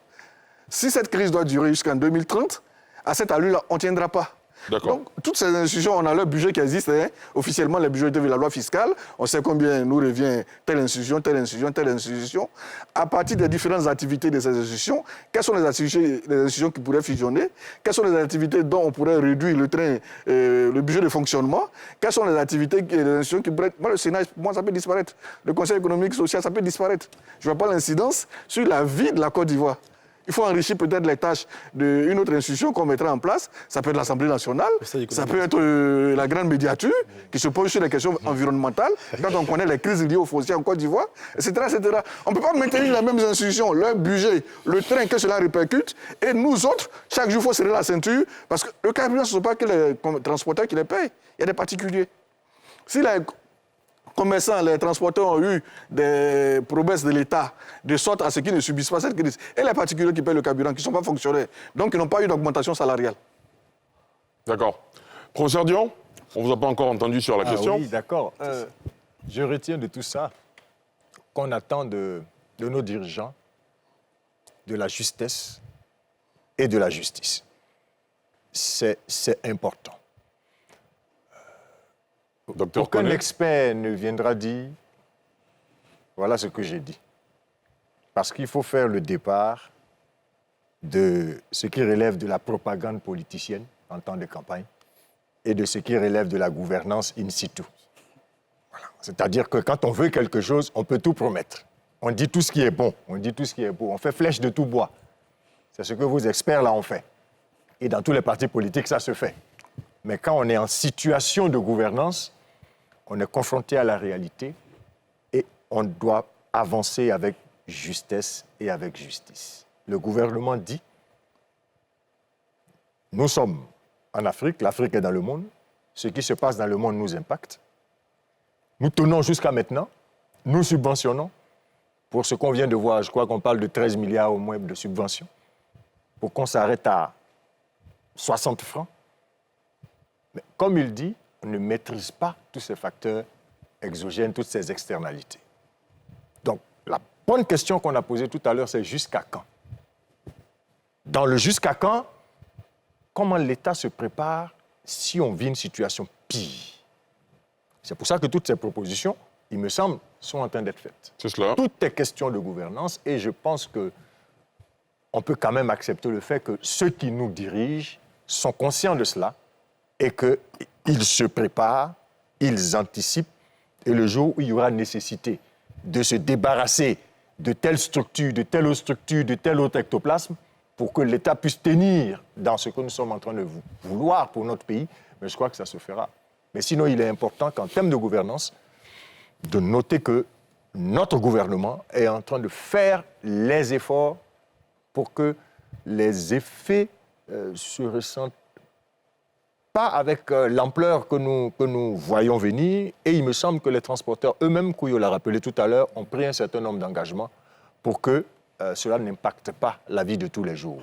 Il y a des cadres de concertation et il est heureux que le gouvernement active ces cadres de concertation dans le cadre d'une communication permanente pour que chacun puisse se rendre compte qu'il y a une part de sacrifice à faire parce que la situation est difficile pour tous les pays, ce n'est pas seulement en Côte d'Ivoire. Et justement, pour avoir de plus amples informations sur la question essentielle que nous nous posons, jusqu'à quand cette crise va continuer, nous avons en ligne Serge Diomand. Il est expert international en industrie pétrolière et énergie. En ce moment, il se trouve d'ailleurs sur une plateforme en mer. C'est pour cela que la communication est un peu délicate. Bonsoir Serge Diomand. Est-ce que vous nous recevez ? Oui, bonsoir, monsieur Ali. Alors, jusqu'à quand cette crise qui voit la hausse continuelle des prix des produits pétroliers? Est-ce que vous avez des indices? Écoutez, cette crise est partie pour perdurer parce que elle arrive depuis plusieurs facteurs endogènes et exogènes qui se cumulent à ce moment précis. Et donc, elle est juste à sa phase naissante, si on peut dire ainsi. En termes de facteurs endogènes concernant cette crise, ce qui est sûr, ça ne va pas s'estomper avant la fin de l'année 2024, enfin avant l'hiver, avant la fin de l'hiver. Parce que dans les facteurs, il y a quand même un facteur assez pernicieux, qui est le facteur saisonnier. C'est-à-dire qu'en saison d'hiver, on sait que les grands pays qui vivent cet hiver en Occident sont des pays extrêmement énergivores, qui vont faire appel aux ressources pétro-gazières pour se chauffer et pour d'autres besoins. Donc, il y a plusieurs aléas dont vous avez parlé, les aléas conflictuels, logistiques, facteurs et tout ça, mais ce n'est pas avant la fin de l'hiver 2023-2024. Un pays comme la Côte d'Ivoire dispose de quel levier pour ne pas justement que la population, le plus grand nombre, sente les effets de ces hausses de prix? Pour un pays comme la Côte d'Ivoire, fort heureusement, les prix qui sont aujourd'hui appliqués à la Côte d'Ivoire ne sont pas les prix réels, comme nous le savons tous, et ces leviers sont déjà appliqués. Les leviers sont les leviers déjà du fait que la Côte d'Ivoire dispose en amont d'une production qui permet quand même d'assurer la fourniture en gaz, parce que quand on parle de production, oil and gas, n'oublions pas le côté gaz, et la Côte d'Ivoire a aussi une raffinerie qui permet à son niveau aussi de mettre directement de la production à disposition des populations. Donc le levier important du point de vue économique, c'est le mécanisme d'ajustement. Donc contrairement aux autres pays qui ont appliqué une répercussion directe du coût, la Côte d'Ivoire a appliqué une répercussion. Voilà. Une répercussion sur son prix. Et donc, pas une répercussion, mais un ajustement sur son prix.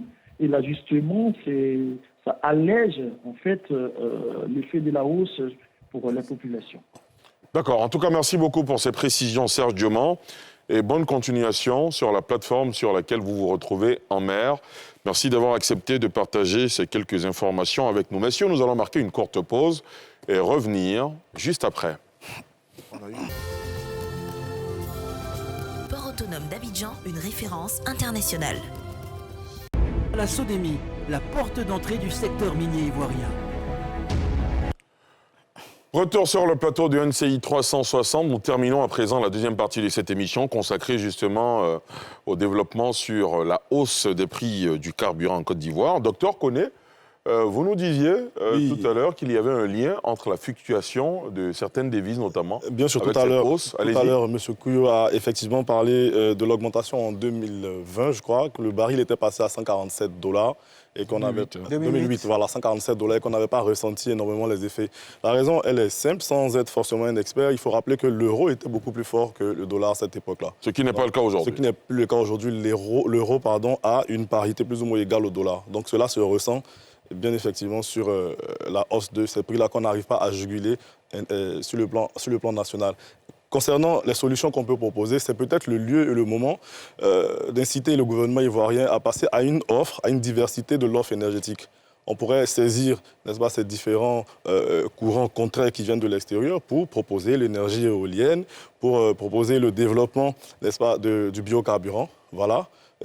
Inciter les jeunes Ivoiriens à se concentrer sur ces choses-là pour, quelque part, atténuer tous ces différentes. Landry ? On peut aller plus loin avec le nucléaire civil aussi. Bien sûr. Parce que de l'autre côté, on a le Niger et que je crois qu'on a la capacité, avec audace et ambition, de proposer autre chose. Mais ce que je voudrais dire, c'est que les propositions du docteur Sylvain et docteur Bangali ne sont pas mauvaises. La question de la réduction du train de vie de l'État, qui repousserait cela ? Ma foi, dans une situation où on parle de Côte d'Ivoire solidaire, la solidarité n'est pas qu'à un seul sens, elle est à double sens. Ce que je voudrais dire, c'est qu'au-delà même de ça, il faut avoir des solutions qui permettront sur le long terme d'avoir une économie plus forte et capable de supporter. Lorsque nous demandons à ce qu'il y ait des secteurs d'activité économique qui soient modernisés, c'est pourquoi. Ce n'est pas simplement pour produire, parce que pour produire, il faut créer de l'emploi. Or, s'il y a plusieurs personnes capables de pouvoir se prendre en charge, à ce moment, il y a plusieurs piliers porteurs, donc ce qui fait qu'une seule personne ne souffrira pas autant des charges familiales qui lui sont données de pouvoir supporter. C'est en cela qu'il est important de faire observer que lorsque le président de la République dit, lors du dernier Conseil des ministres, qu'il faut accélérer les réformes, il faut vraiment les accélérer. Il a aussi dit qu'il allait procéder à un remaniement ministériel. Exactement. Le président Alassane Ouattara, lors justement de ce dernier Conseil des ministres, a enjoint le Premier ministre et l'ensemble du gouvernement à accélérer les réformes, vous l'avez dit tantôt, en cours dans divers départements ministériels, avant d'annoncer la semaine prochaine un remaniement ministériel et une série de nominations dans plusieurs institutions du pays. Évidemment, c'est le genre de décision qui secoue la République. Mais si on suit ce reportage, ce sujet de Pierre Dipomelin, et on en parle juste après. Les élections locales, notamment municipales et régionales, ne seront pas un critère pour rester ou sortir du gouvernement, a précisé le président Alassane Ouattara à l'annonce d'un remaniement les semaines prochaines, ainsi qu'une série de nominations. Un remaniement ministériel qui interviendra au lendemain des élections municipales et régionales, qui a vu une écrasante victoire du parti présidentiel, le RHDP. Normalement, après des élections de ce genre, on procède à un remaniement ministériel. Telle n'est pas ma décision aujourd'hui. Cela se fera dans les prochaines semaines.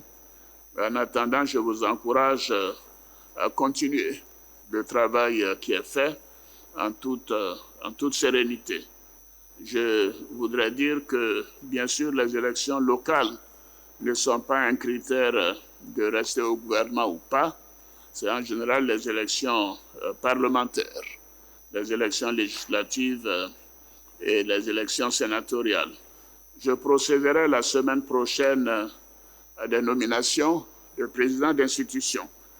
Comme vous le savez, j'ai décidé, avec l'assentiment du présidium du RHDP, de nommer M. Gilbert Koné-Kafana comme haut représentant du chef de l'État avec rang de président d'institution. Bravo, Kafana. Je procéderai également la semaine prochaine à la nomination du président de la haute autorité pour la bonne gouvernance. Ce remaniement ministériel est attendu dans la deuxième moitié du mois d'octobre, puisqu'il interviendra après la rentrée sénatoriale, qui sera précédée de l'élection du président du Sénat le 12 octobre prochain. Professeur Bangali, selon vous, quels sont les enjeux de ce remaniement après des élections, dit-on, de mi-mandat, des municipales, des régionales et des sénatoriales qui ont vu le parti au pouvoir largement remporter ces scrutins? Oui, je pense que la première analyse qu'on aurait pu tirer de ces résultats-là, c'est que le gouvernement, puisqu'étant donné que la plupart des membres du gouvernement qui étaient en lice, je pense à l'exception de 2 ministres, sont sortis victorieux de ces élections-là. Donc, disons que de ce point de vue-là, il devait en principe être tranquille. Mais je pense que le président a un tournant par rapport à, je dirais, son histoire personnelle avec un groupe qui a vécu.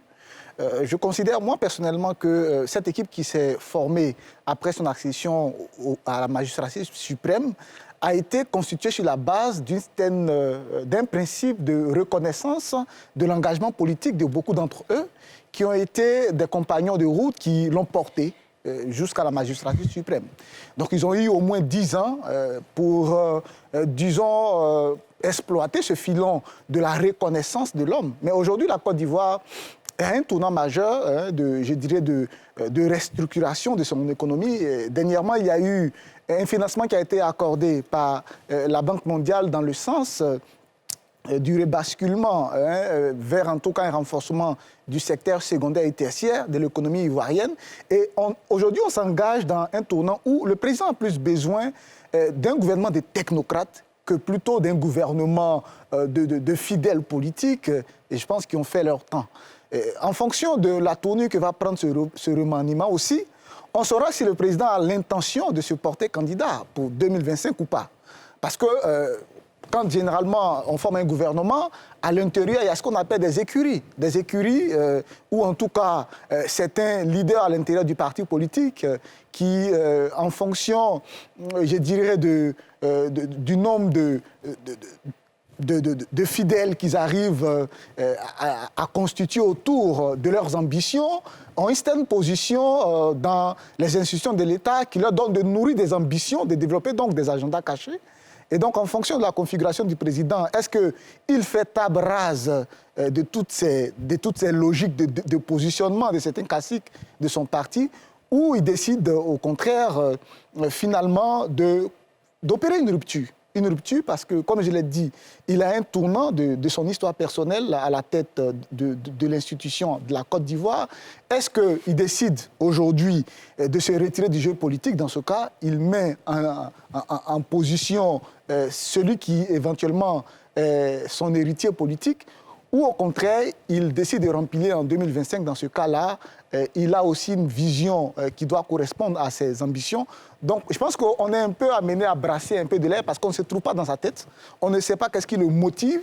Mais je suis sûr qu'il y a une chose qui est claire, c'est qu'il va forcément tourner la page du principe de constitution du gouvernement sur la base du principe de la redevabilité vis-à-vis de la reconnaissance. Voilà, de la reconnaissance, parce que suffisamment ceux qui ont été dans le gouvernement, qui ont fait du chemin, ont suffisamment été remerciés de leur fidélité et de leur engagement auprès du président.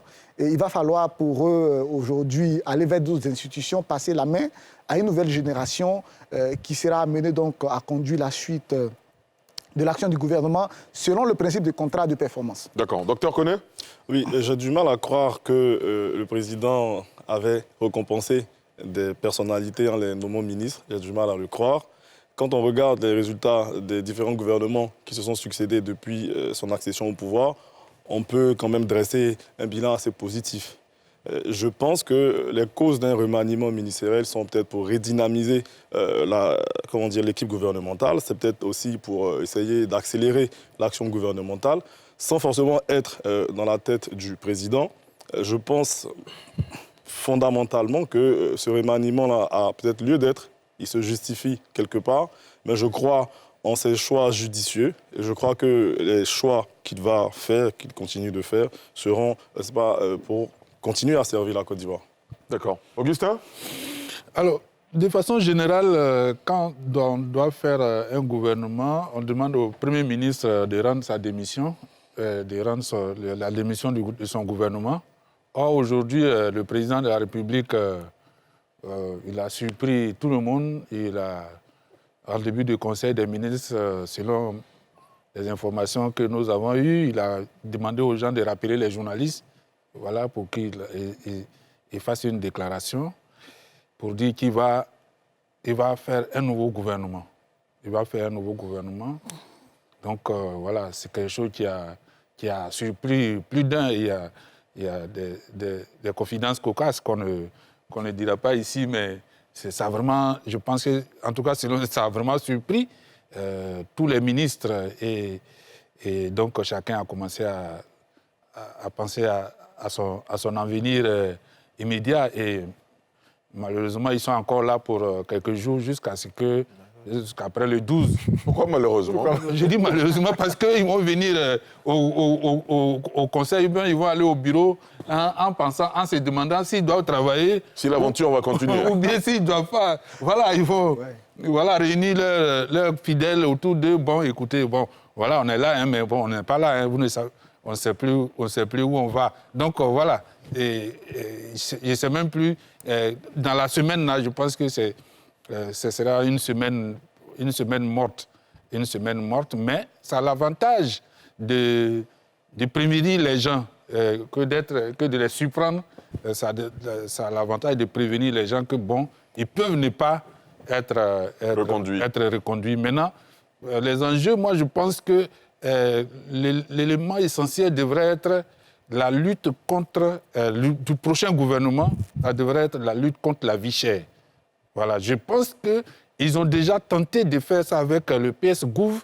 Je ne sais pas si le président est irrité par les résultats, parce que je ne connais pas le bilan de ce PS Gouv. Je ne sais pas ce que ça a produit réellement, mais quand on voit que le coût de la vie est encore de plus en plus élevé, je pense que c'est certainement pour... le nouveau gouvernement, à mon sens, devrait faire en sorte que ce soit le principal combat du prochain gouvernement, c'est-à-dire lutter réellement contre la vie chère.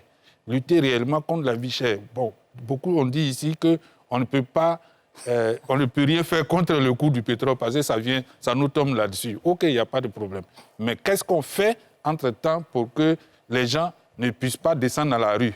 Voilà, ça c'est important. D'accord. Voilà. Donc, excusez, j'ai fini. Terminé. Voilà, donc, on a parlé de réduire peut-être qu'il va aussi réduire le nombre des ministres. Le nombre de ministres, peut-être aussi réduire, il y a les ministres-gouverneurs. Oui. Parce qu'il y a les communes qui ont besoin de moyens, qui n'ont pas toujours les moyens pour exécuter leurs programmes. Il y a les conseils régionaux qui n'ont pas toujours les moyens, qui fonctionnent juste. Ils se contentent de fonctionner. Et puis maintenant, il y a les ministres-gouverneurs. Pour eux, là, on ne sait pas encore s'ils ont commencé à travailler. Mais ils ont quand même les bureaux, tout ça, avec les conseillers, tout. Donc ça, là, peut-être qu'il va dire, bon, les gars, j'ai mis fin à tout ça, on va faire 10 ministres, peut-être comme aux États-Unis, 10 ministres, et puis bon, on va avancer. Pour lutter réellement, c'est une façon peut-être de lutter contre, disons, de réduire le train de vie de l'État. D'accord. Landré ? Merci bien, Ali. Je retiens que déjà, parce que tout le monde n'a pas pu se prononcer sur la question, mais on prête déjà de bonnes et belles intentions au président de la République. Et ça, c'est bon. C'est vrai que ce Conseil des ministres-là avait quelque chose d'assez curieux. Les choses ne sont pas faites de manière classique. Ordinaire. De manière ordinaire. Quand le président de la République rappelle la presse et fait une déclaration introductive liminaire, il y a deux choses qui donnent de pouvoir saisir en tant que message. La première des choses, c'est la minute de silence, c'est l'hommage rendu au président Henri Konan Bédié. C'est très important. Ça lui importe tellement qu'il a besoin que cela soit su de tout le monde. Dire combien de fois il a certainement mal du départ de son aîné et que, du coup, il aimerait partager cela dans ce cadre assez solennel qui est celui du Conseil des ministres. Ça, il faut retenir. Et la seconde chose, c'est la nomination de M. Gilbert Kafana en qualité de haut représentant du président de la République. Et juste après, on nous annonce qu'il y aurait une série de nominations. On aurait pu se dire, mais on aurait pu attendre la série de nominations, le bloc de nominations, parmi lesquels il y aurait cette nomination. Mais il tient à faire cette nomination et l'annoncer personnellement et solennellement avant tout autre, comme si cela sera déterminant pour les prochains mois et même pour l'organisation, la structuration de l'appareil gouvernemental qui mettra par la suite. C'est vraiment pas anodin, non, ça suscite la réflexion. Car lorsqu'on connaît ses rapports avec Gilbert Kafana et le profil même de l'homme politique qu'il est, on se dit, si le président de la République est agacé parce qu'il y a quelques retards dans la mise en œuvre de certaines réformes et qui fait que son agenda n'est pas correctement mis en œuvre, certainement, faire de M. Gilbert Kafana son haut représentant, pas un, mais son haut représentant, serait de l'ordre de pouvoir motiver ou veiller à ce que les choses se passent telles qu'elles doivent se faire, parce qu'on a besoin d'atteindre un but. Et ça, c'est important. Dans tous les cas de figure, il faut apprécier, il faut regarder de très près cette nomination et cette mise en œuvre de cette nomination par la suite, parce qu'elle n'est pas anodine. Je vais terminer avec le fait que les enjeux sont clairs. Le président dit qu'il faut accélérer. On accélère parce qu'il y a un ralentissement. Et s'il y a un ralentissement, c'est parce que certaines personnes n'ont pas fait ce qu'elles devraient faire. Ouattara, par exemple, a pu apprécier qu'au niveau même de la mise en œuvre du programme d'organisation de la CAN, il y avait des choses qui ont tardé, qui n'ont pas très bien marché. Mais au-delà de ça, il y a énormément de programmes au niveau agricole, au niveau même de l'unicité des caisses de l'État, qui traînent encore. Or, on a vraiment besoin de cette réforme-là pour pouvoir rendre plus solide notre économie afin de résister à ces différents chocs-là. Et quand on a un président de la République de cette trempe qui a besoin d'avoir des résultats, parce que c'est un homme qui se fixe des résultats, il a nécessairement besoin de se constituer une équipe avec des personnes sur qui il peut compter pour atteindre ces différents résultats-là. Donc, pour ma part, l'enjeu principal, c'est ça, atteindre ces résultats qui permettront bien sûr de manière holiste d'apporter une réponse optimale et pertinente pour pouvoir régler la question de la cherté de la vie. D'accord. Docteur Sylvain Nguessan. Je vois des enjeux opérationnels et stratégiques. Lesquels? D'un point de vue opérationnel, la Côte d'Ivoire a la chance d'avoir des présidents qui ont tous souhaité inscrire leur nom dans le marbre de l'histoire. Parmi ceux-ci, M. Ouattara doit se comparer un peu au président Oufoué dans ce sens-là. Donc il y a des travaux qui tiennent à cœur au président de la République. Je pense que je ne vais pas forcément me focaliser sur cela comme élément qui l'a motivé pour ce gouvernement, mais je pense que le président Ouattara a envie de terminer certains travaux avant octobre 2025. Voilà, comme en se promenant au plateau, on dit « Ah, c'est le président Oufoué qui a fait tout ça ». Le président Ouattara, je crois que c'est l'une de ses ambitions majeures en se jetant dans l'arène politique. Donc, la fin au point de vue opérationnel, la poursuite de certains travaux, la fin de certains travaux, certaines réformes, ça lui tient à cœur. À côté de cela, il y a l'enjeu stratégique majeur, c'est la conservation du pouvoir. Nous sommes sur une lancée. Les différentes études qui ont été faites courent jusqu'en 2040. Bon, il ne compte pas laisser lui, M. Alassane Ouattara, au pouvoir jusqu'en 2040, non. Mais il compte laisser quand même une machine qui pourrait, tout leader politique qui en rêve, qui pourrait conserver le pouvoir sur une certaine période. Qui pourrait résister aux aléas du temps. Voilà. Maintenant, quels sont les hommes dont il faudra s'entourer pour la conservation de ce pouvoir politique-là? Parce que l'élection qui vient de passer est en quelque sorte un référendum pour le RHDP. Qu'est-ce que les Ivoiriens pensent de ce que je fais de la Côte d'Ivoire? Qu'est-ce que les Ivoiriens pensent de l'orientation stratégique que je donne à la Côte d'Ivoire? Et ils ont été plébiscités, donc ils ont le vent en poupe. Mais je dis maintenant, comment concilier conservation du pouvoir et donc en gardant mes collaborateurs, et pendant ce temps, atteindre les objectifs opérationnels que je me suis fixés qui doivent se réaliser avant octobre 2025. Je crois que ça va se passer là. Mais contrairement à tout ce qui se dit, j'étais jeune quand même, mais j'observe le président de la République depuis 1990. Le président Zawanoa n'est pas un homme de rupture. Tous ceux avec qui il était en 90, rares sont ceux qui ont disparu de l'arène. Il les a gardés. Rares sont ceux qui ont disparu. Peut-être ceux qui, à un certain moment, sont partis pactiser dans le sens contraire de l'orientation stratégique. Sinon, tous ceux qui étaient là en 90 sont encore là en 2023. Et je ne pense pas que le président, il aura des jeux de chaise, c'est sûr. Des ministères techniques qui ont besoin de booster l'activité gouvernementale, qui ont besoin de réaliser les grands projets, les 9 chantiers dans le Grand Abidjan. Et il faudra savoir aussi que, je pense que ce qu'il a vu à BNP, il a quand même un peu refroidi. Voilà, savoir que ces grands travaux sur lesquels il a misé pour sa gouvernance, pour son bilan, pour son mandat, quand il sera à la retraite quelque part, il regarderait la Côte d'Ivoire. Ça, c'est quand j'étais au pouvoir, ça, c'est quand j'étais au pouvoir. Je pense qu'à des postes techniques, il mettra des hommes qu'il faut. Mais le grand noyau du RHDP qu'on connaît depuis... Pour vous, il n'y aura pas grand chamboulement. Non, changement des jeux de chaises. Mais le président Ouattara n'est pas un homme de rupture. D'accord. Très bien. Professeur Dian? Je vais le dire à ma manière. Allez-y. Avec des images, si possible. Vous ne nous avez pas gratifié de beaucoup d'images ce soir. Ceux qui, comme moi, ont aimé Jean de La Fontaine, ont entendu parler du lion qui va en guerre. Donc un jour, le lion veut aller en guerre et il demande à tous les animaux de se préparer. L'éléphant, l'ours, le tigre, tout le monde vient prendre sa place. Et il y a l'âne et le lièvre qui se pointent. Et il y en a un parmi les animaux qui dit à l'âne et au lièvre, dans cette guerre qu'on va mener, on n'a pas besoin de vous. Quand le lion entend ça, il dit non, j'ai plutôt besoin de ces deux-là. Parce que sans les deux, mon équipe n'est pas complète.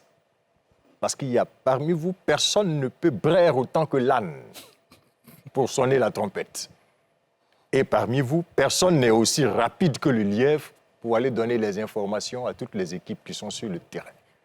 Donc j'ai besoin de ces deux. Et le fabuliste termine en disant, il n'est rien d'inutile aux personnes de sens. Il n'est rien d'inutile aux personnes de sens. Les chefs d'État. Et ce chef d'État que je vois là, c'est un homme de sens. Et quand il fait quelque chose, ce n'est rien d'inutile. Il connaît les talents des uns et des autres. Et aller en guerre, c'est décliner une vision stratégique. Sylvain l'a dit. Il est dans sa vision stratégique. Il sait où il s'en va. Et c'est lui qui doit rendre compte au peuple de Côte d'Ivoire. Donc, il place des hommes pour l'accompagner dans cette vision avec des missions précises. Et à un moment donné, il évalue le travail de chacun et il se donne le temps, connaissant les talents des uns et des autres, de placer chacun à une place précise. Deuxième chose, cet homme que vous voyez là, c'est un chef. Un chef ne doit pas être prévisible. C'est pour ça que quand vous le voyez sourire le matin, vous ne savez pas quel visage Alassane Ouattara va vous donner le soir. Il surprend tous ses ministres, il dit « je fais un remaniement ». Ça, c'est un chef. Troisième chose, un gouvernement, c'est comme un corps. Tout corps a besoin de se renouveler, se régénérer, de se réjuvéner même, de prendre une cure de jouvence. Donc, ceux qui ont daté, qu'on ne va pas abandonner, on peut les mettre à une place ou à une autre, aux représentants ou autres, mais il y a des gens dont on a besoin, il y a des nourritures dont on a besoin pour renouveler ce corps, pour le régénérer, et je crois que le remaniement doit obéir aussi à cet impératif-là, parce qu'on l'a rappelé, 2025 n'est pas loin, le temps pour les Ivoiriens de lui demander des comptes est en train d'arriver, il faut qu'il soit sûr que ce qu'il a promis a été fait et a été bien fait.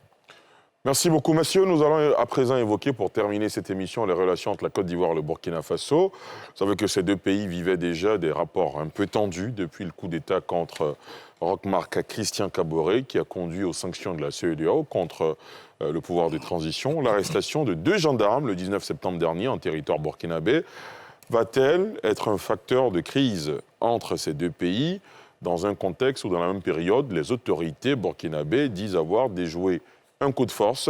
Le rappel des faits avec Pierre Di-Pomelin et vos analyses et commentaires juste après.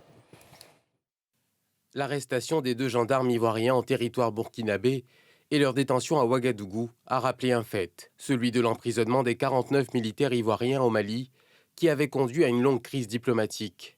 Certes, le contexte est différent, mais les rapports entre la Côte d'Ivoire et le Burkina Faso ne sont pas au meilleur de leur forme. Ils sont empreints d'une méfiance depuis les coups d'État en cascade dans ce pays frontalier, même si la Côte d'Ivoire, par sa contribution en armement, se range du côté des Burkinabés pour combattre les groupes armés. Le porte-parole du gouvernement ivoirien lui rassure, les 2 gendarmes ivoiriens se portent bien et les discussions sont en cours en vue de leur libération. Ils vont bien, nous n'avons reçu aucune alerte les concernant. Je vous ai dit que le dialogue n'est pas rompu.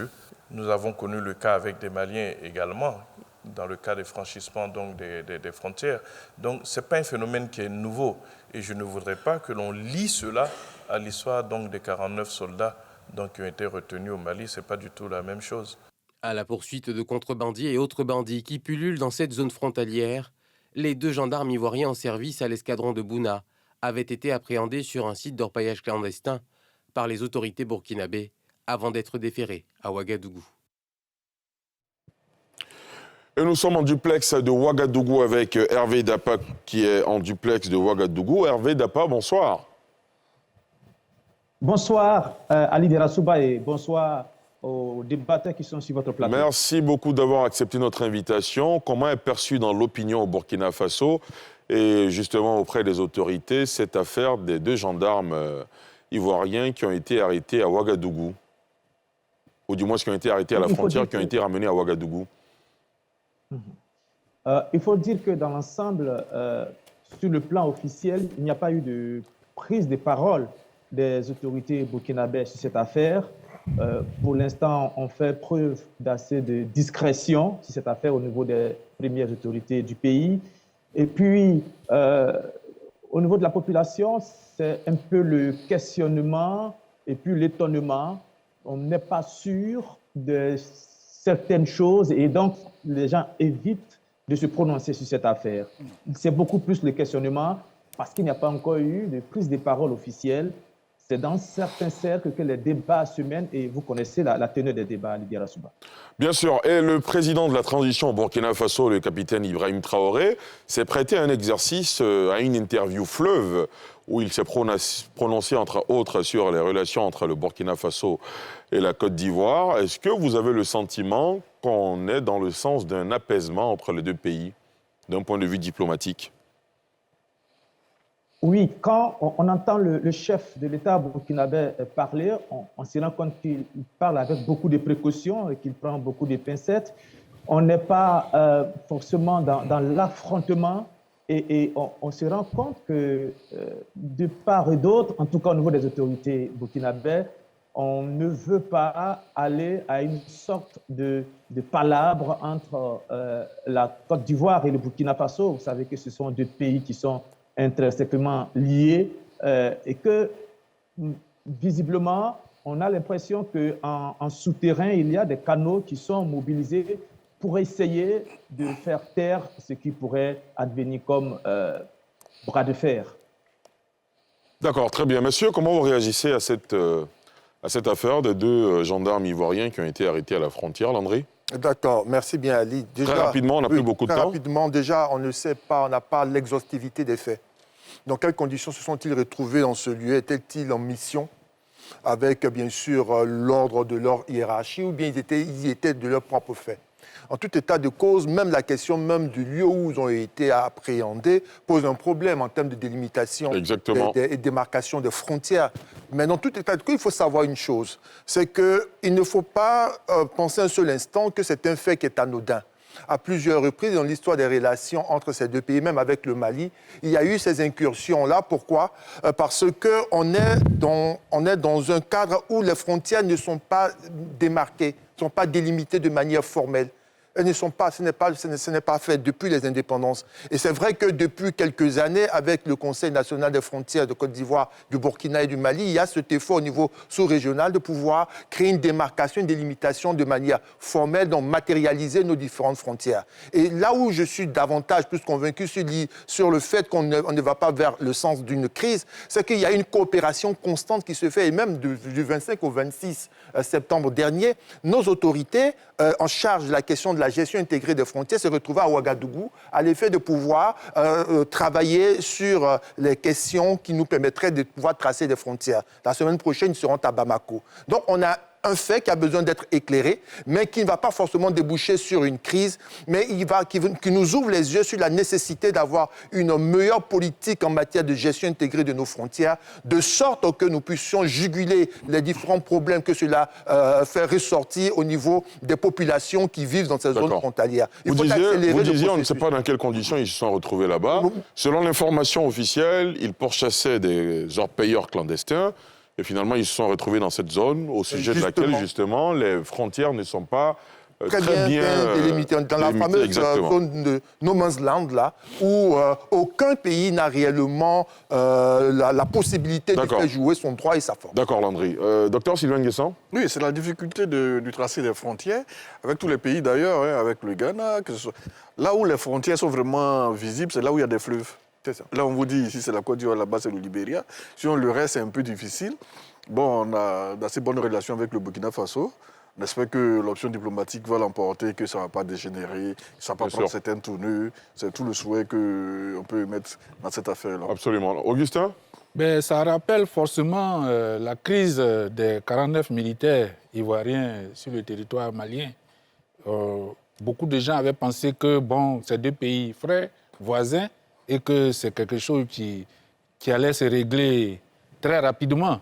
Et malheureusement, on a vu que ça a duré quand même près de 6 mois. Et ça s'est bien terminé finalement. Et donc, on ne peut jamais préjuger de ce qui va advenir parce que c'est un pays comme le Burkina qui vit une certaine transition. Et la transition elle-même est sous pression, puisqu'elle dénonce tous les jours, presque tous les jours, des attaques contre, et connaissant la position dans l'environnement international de notre pays, la position de notre pays dans la CEDEAO, très rapidement, quelque chose qui aurait pu être réglé de façon aimable, sans animosité. Sans animosité, prend facilement de l'ampleur. Parce qu'il y a beaucoup d'interférences, beaucoup de gens qui interviennent dedans. Voilà ceux-là. Pourquoi ils étaient ici? Pourquoi est-ce qu'ils n'étaient pas impliqués dans ceci, cela? Et ça défile en aiguille. En tout cas, il va falloir... Donc, à mon avis, c'est quelque chose... on a eu tout récemment un soldat malien qui a été retrouvé... Qui a été pris sur le territoire ivoirien, qui a été remis aux autorités maliennes. 2 jours plus tard, même pas 2 jours, il a été remis à l'ambassade du Mali en Côte d'Ivoire. Donc, normalement, c'est des choses entre voisins qui devaient être réglées facilement. Mais comme on connaît le contexte international et sous-régional aussi, on ne sait jamais ce qui peut se passer. Docteur Koné ? Oui, merci M. Darasouba. À croire que le militaire ivoirien aujourd'hui est devenu une denrée rare, une denrée voire monnayable, n'est-ce pas, qu'on peut utiliser, en tout cas que les autorités des pays voisins de la Côte d'Ivoire peuvent utiliser pour exercer certaines pressions. Et les conflits, ou du moins le conflit qui existe en ce moment, si c'était déroulé il y a quelques années, avec des gouvernements démocratiquement élus, je pense, je pèse mes mots, aurait connu, n'est-ce pas, une issue assez favorable. Vous avez vu que le gouvernement de la Côte d'Ivoire a rétrocédé le militaire malien à ses autorités parce que je pense que ça, c'est le comportement d'un gouvernement sage, le comportement d'un gouvernement qui est responsable. Voilà. Donc, moi, j'appelle vraiment le gouvernement ivoirien à continuer à jouer, n'est-ce pas, de sa vista, de cette maestria là qui a permis la libération de nos 49 soldats pour aboutir très rapidement au retour de nos 2 soldats. Je veux bien être d'accord que nous ayons les plus belles tenues militaires de l'Afrique de l'Ouest, mais bon, quand même, faisons attention à chaque fois que ce genre de choses-là arrive, pour ne pas que, justement, il y ait une escalade pour aboutir à des choses beaucoup plus fâcheuses. Professeur Bangali? Oui, je pense que c'est un fait, je considère que c'est un fait divers qui arrive souvent dans ces zones où il y a des interactions transfrontalières liées à la mobilité, parce que en dehors des points de passage, il n'y a pas de bornage qui marque véritablement la délimitation de la ligne frontalière, de sorte que ce sont des choses qui arrivent.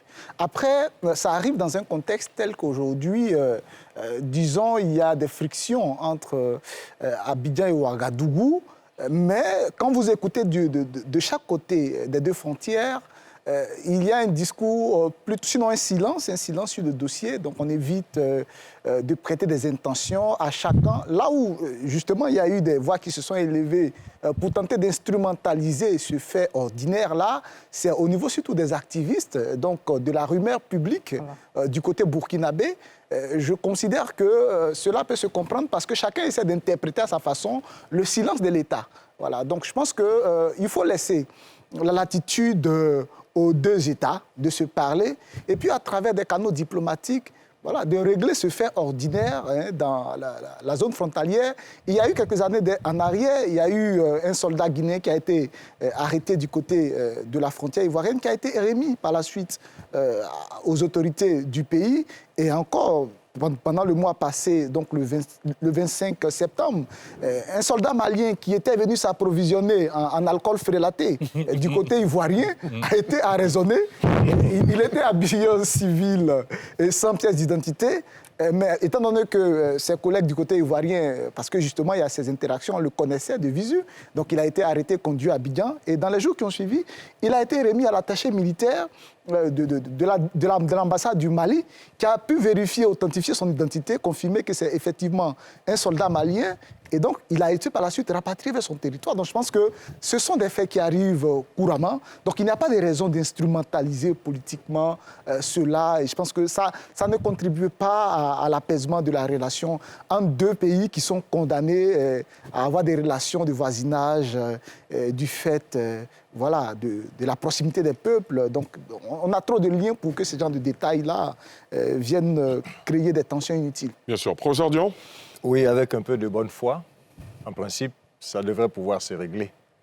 L'art de la diplomatie, c'est aussi d'éviter que les incidents ne se transforment en incendie et que l'incendie ne se transforme en feu de brousse et que tout le village soit brûlé. Donc, je compte sur nos diplomates et sur ceux qui nous gouvernent. Merci beaucoup, en tout cas, messieurs, d'être venus faire le débat ce soir. Professeur Simplice Dion-Yodé, enseignant en philosophie politique. Professeur Gédéon Bangali Ngoran, enseignant à l'université Jean-Laurent Guédé d'Aloa. Docteur Koné Ismaël, enseignant-chercheur en droit privé et criminel à l'université de Nantes, qui vient d'avoir une distinction. Parlez-nous rapidement de cette distinction. Oui, très rapidement. J'ai été désigné lauréat du prix de thèse de l'Académie de marine en France. Et donc, ça fait de moi le premier Ivoirien qui vient dans l'histoire, en tout cas, de cette prestigieuse académie, qui reçoit ce prix-là. Voilà. Félicitations. Merci. Bravo. Et merci en tout cas de rejoindre l'équipe des analystes de NCI 360. On espère vous avoir assez souvent, si vous êtes disponible évidemment, pour participer au débat. Landry Couillot, juriste, analyste politique, enseignant formateur à l'ENA. Et son oncle, Augustin Couillot. C'est ce soir qu'on a découvert qu'il y avait des liens de parenté entre les deux. Augustin Couillot, journaliste, éditorialiste, docteur Sylvain Guessant, analyste politique, directeur de l'Institut de stratégie d'Abidjan. Et évidemment, Hervé Dapa. Hervé Dapa, merci d'avoir accepté de participer à cette émission avec nous ce soir. Ali Diaratuba, oui, bien sûr. Allez-y. Je sais que vous êtes en retard. Allez-y. Mais c'est important. Et vos invités l'ont dit, et le Burkina Faso et la Côte d'Ivoire sont des pays très liées. Et sans doute que vous connaissez les problèmes de frontières. Elles sont très poreuses dans la sous-région ouest-africaine. ce sont des incidents qui avaient lieu avant. Mais la situation sécuritaire fait que, de part et d'autre, on est un peu crispé. Mais il y a l'un de vos invités qui a dit une phrase assez importante, c'est-à-dire la prise de parole dans le débat public. Et je pense que c'est à ce niveau-là qu'il faut qu'on fasse attention. C'est vrai que sur les réseaux sociaux, on voit que ça monte crescendo. On ne peut pas mesurer ce qui se passe sur les réseaux sociaux. Mais quand je parle de ceux qui ont le pouvoir de prendre la parole dans le débat public un peu officiel, les médias tels que la télévision et dans des émissions importantes telles que NCI 360, c'est de faire attention aux propos qu'on tient, notamment quand on parle des autorités des autres pays, quand on les désigne.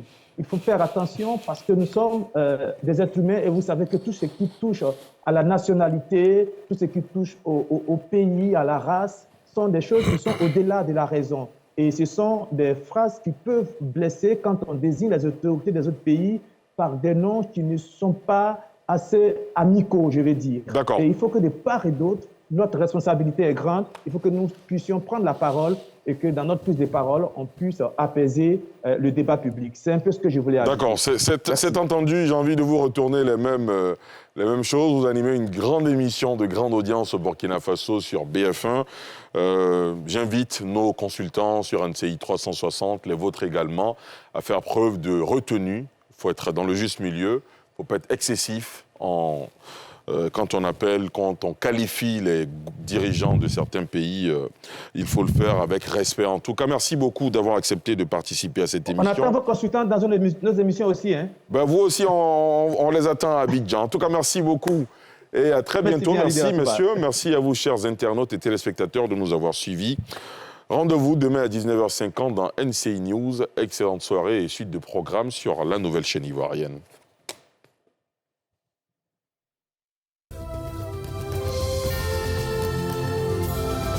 Port autonome d'Abidjan, une référence internationale.